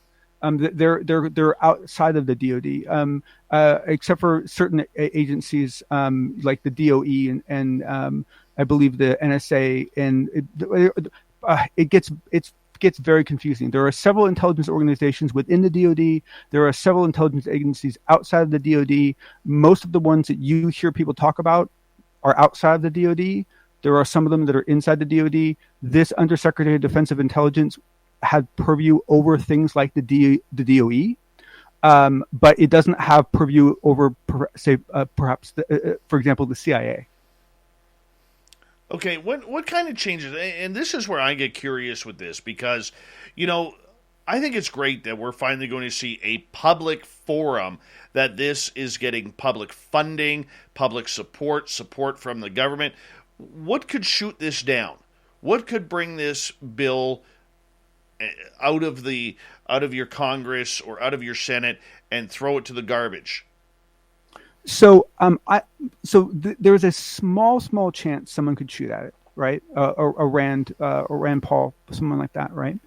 But I would say the bigger risk is that essentially there has to be a consolidation. There has to be a point where they take the two bills and they merge them together. Okay, there are priorities that everyone has as to what they do. There are timelines they have to do this integration. So you could get down to a point where they're so rushed, they have so much left to do that they're moving too quickly. And for some reason, they end up taking the Senate language over the House language. And the problem with the Senate language is it's not bad. It's the exact same thing we've had up till now. All the Senate did was just carbon copy what we've already had in there into their side of the bill. Whereas the House, they actually wrote something new that was much more aggressive and much more detailed. And so realistically, they should take the more detailed one over the one that is pre-existing, because all they did was just carbon copy it. But depending on schedules and priorities and so forth, it could get dropped out the bottom, just depending on how much, how stringent the workload is. Okay. I would say that bureaucracy is a bigger risk to it than someone targeting it. And what is the purpose of the more aggressive bill? What is the big difference between the two? Is it money? Is it money? Is it technology? Is it who is involved? Oh man, it's like the difference between getting like regular old cookies and like the most magical cookies you could love. It basically I highlight in the what I'm going to post. I'm going to highlight the areas of it that I think are really interesting. But it's in the House bill that they specifically call out the different ints that they need data from. It's in the House bill that they specifically call out the harm it's being done to humans and wanting to research that. It's in the House bill that they specifically call out and say that any downed craft that have been recovered that are being converted to any technology must be reported on. All the details, all that stuff that we talked about the other night that I was so excited about, that only exists in the House one. Okay, so when it comes to crash retrievals, and we're going to change topics right after this, when it comes to crash retrievals, do we really believe that if there is a crash retrieval, let's say a UFO crashes in North Dakota, do we really believe that that is going to make it to public consumption? Yeah, well, but it depends on so many things, Dave, right? Because the thing is that, you take that thing apart, right? And sure, any kind of technology they derived for it that's going to be weapons focused, it'll disappear, and in 30 years it'll show up on a plane and everyone will be like, wow, look what we invented, right? But there will be all sorts of other things that you learn from it that don't. So you take, for example, there's a type of foldable memory metal that Battelle produces. Okay, that memory metal, there's strong suggestions that was derived from a recovery. Okay, we don't know it for sure, but there's hints, right? That memory metal goes into people's prosthetics, right? That memory metal goes into all sorts of products that we use today that are very, very good for all of us. So we already have possibly seen it come to fruition in the public, but we'll claim credit for it. Absolutely. 30 seconds. Your thoughts on Elon Musk raising a storm on Twitter. I'm going to have a story on this on the news next, but basically saying UFOs are out there. Yeah, I'm gonna be the negative one today, and I couldn't take this seriously, because if you look at the actual message, it was Elon talking about a height to video pixel directly needing groups of classifications for pixels into objects, and he makes a joke about UFOs, and then he follows it up with I'm not saying there are UFOs, but there are UFOs, which is just a redo of the meme of Giorgio Tsoukalos. What's his name? Tsoukalos. And so essentially I think he's just trolling the guy. I mean, I really do. I think he's just trolling the guy. I don't think it was serious, but no one cares. The people want Elon Musk to be on the side of UFO Twitter. So people are so conflicted because they think Elon's so smart and he knows so many things, but then he doesn't believe in this. And it's like, it makes them mad, and they want to merge that together badly. All right, John, we'll talk to you in a couple nights' time. Thank you for another wonderful, unbiased UFO report. Stellar job, my friend. Thank you, sir. You guys have a good evening. All right, take care. That's Stetson John, otherwise known as Fedora John. Let's get to the news. Shirky Poo's got us all sorted out here. As we said right off the bat, Elon Musk causing a stir on Twitter, all because of a tweet saying, "I'm not saying there are UFOs, but there are UFOs," the entrepreneur tweeted out, provoking a frenzy of responses and memes from his followers. "Elon phone home, Mars," one commentator wrote, while others welcomed Mr. Musk to hashtag UFO Twitter and shared pictures of clouds with alleged extraterrestrial origins. Some social media users even wanted to know if the SpaceX program had captured its own evidence of alien intelligences and if they would release the secrets. Mr. Musk's comments come in the wake of a plan by the U.S. Congress to establish a dedicated governmental office to investigate sightings of UFOs by the military. Elon just knows how to play his words on social media. Glad to see hashtag UFO Twitter, though, get into that article, for sure. Turns out cows can be potty trained. Yep, it's no bull. Scientists put the task to test, and 11 out of 16 cows learned to use the moo-loo when they had to go. Just like some parents, the researchers used a sweet treat to coax the cows to push through a gate and urinate in a special pen, and it only took 15 days to train the young calves. Some kids take quite a bit longer. The cows are at least as good as children aged 2 to 4, and at least as quick, study author Lindsay Matthews said. And the reason for all of this, Well, believe it or not, there is a reason. And it's because they're trying to contain a lot of the chemicals that cow urine has, like nitrogen. When it's mixed with feces, it becomes ammonia, which is an environmental issue with acid rain and other problems. So, the Mooloo is now a thing. How cool is that? See if it works. An 820-foot bridge suspended over an Ontario highway was awarded a Guinness World Record as the world's longest enclosed pedestrian bridge. The Pickering Pedestrian Bridge, which was built by Metrolinx over Highway 401, was verified by Guinness as the world's longest enclosed pedestrian bridge after it was officially measured at 820 feet long. Metrolinx spokeswoman Anne-Marie Aikens said the bridge was completed in September 2018, and the transit agency decided to apply for the world record in 2020, and they got it. Very cool. Finally tonight, a first edition of Mary Shelley's Frankenstein set a new world record for a printed work by a woman when it was auctioned off at $1.17 million. The 3-volume copy of Frankenstein, which still bears its original boards from its 1818 printing, had been projected to sell between 200 and 300 grand. Nope, absolutely blew that away, and Frankenstein lives on.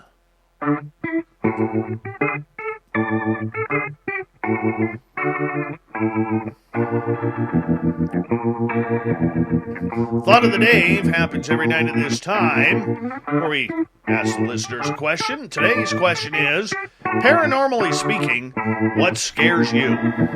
Haunted History BC, possibility of attachments or possession, night gazer, creepy abandoned places.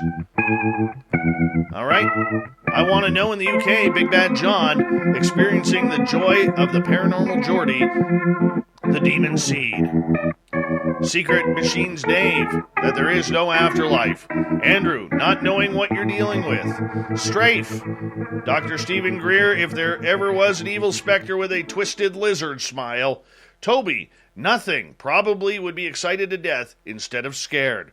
Oscar, Black-Eyed Kids, those stories freak me out. 13 Ballads. My late mother coming back as a vampire. Her final years were tough on her body. Blind, double leg amputation, sepsis, yellowing her skin. So as a vampire, she'd scare Count Dracula himself. Thank you to everybody in the Thought of the Day. Thank you to Shirky Poo for the news. And of course, John Hudson for the UFO Report. And Margie and Merle for a great Ghost of the Great White North. We got Mr. Ron Bumblefoot Thal rocking in the background with Little Brother is Watching. Bumblefoot is the official music of Spaced Out Radio, rocking us in and out of every single show. Get your horns up for the guitar god himself. Special thanks to everybody listening in at home, at work, in your cars, wherever you may be. Thank you to everyone in our chat rooms tonight on YouTube, Twitch, LGAB, Revolution Radio, Spreaker, Facebook, the Space Travelers Club, and on Twitter at hashtag Spaced Out Radio. I know you're out there somewhere. Remember, this show is copyright by Spaced Out Radio and SOR Media Ventures Limited. Thank you so much for choosing to share your evening with us, because together, my friends, we're watching. We own the night. Mr. Bumblefoot, we need a favor. We need you to take us home.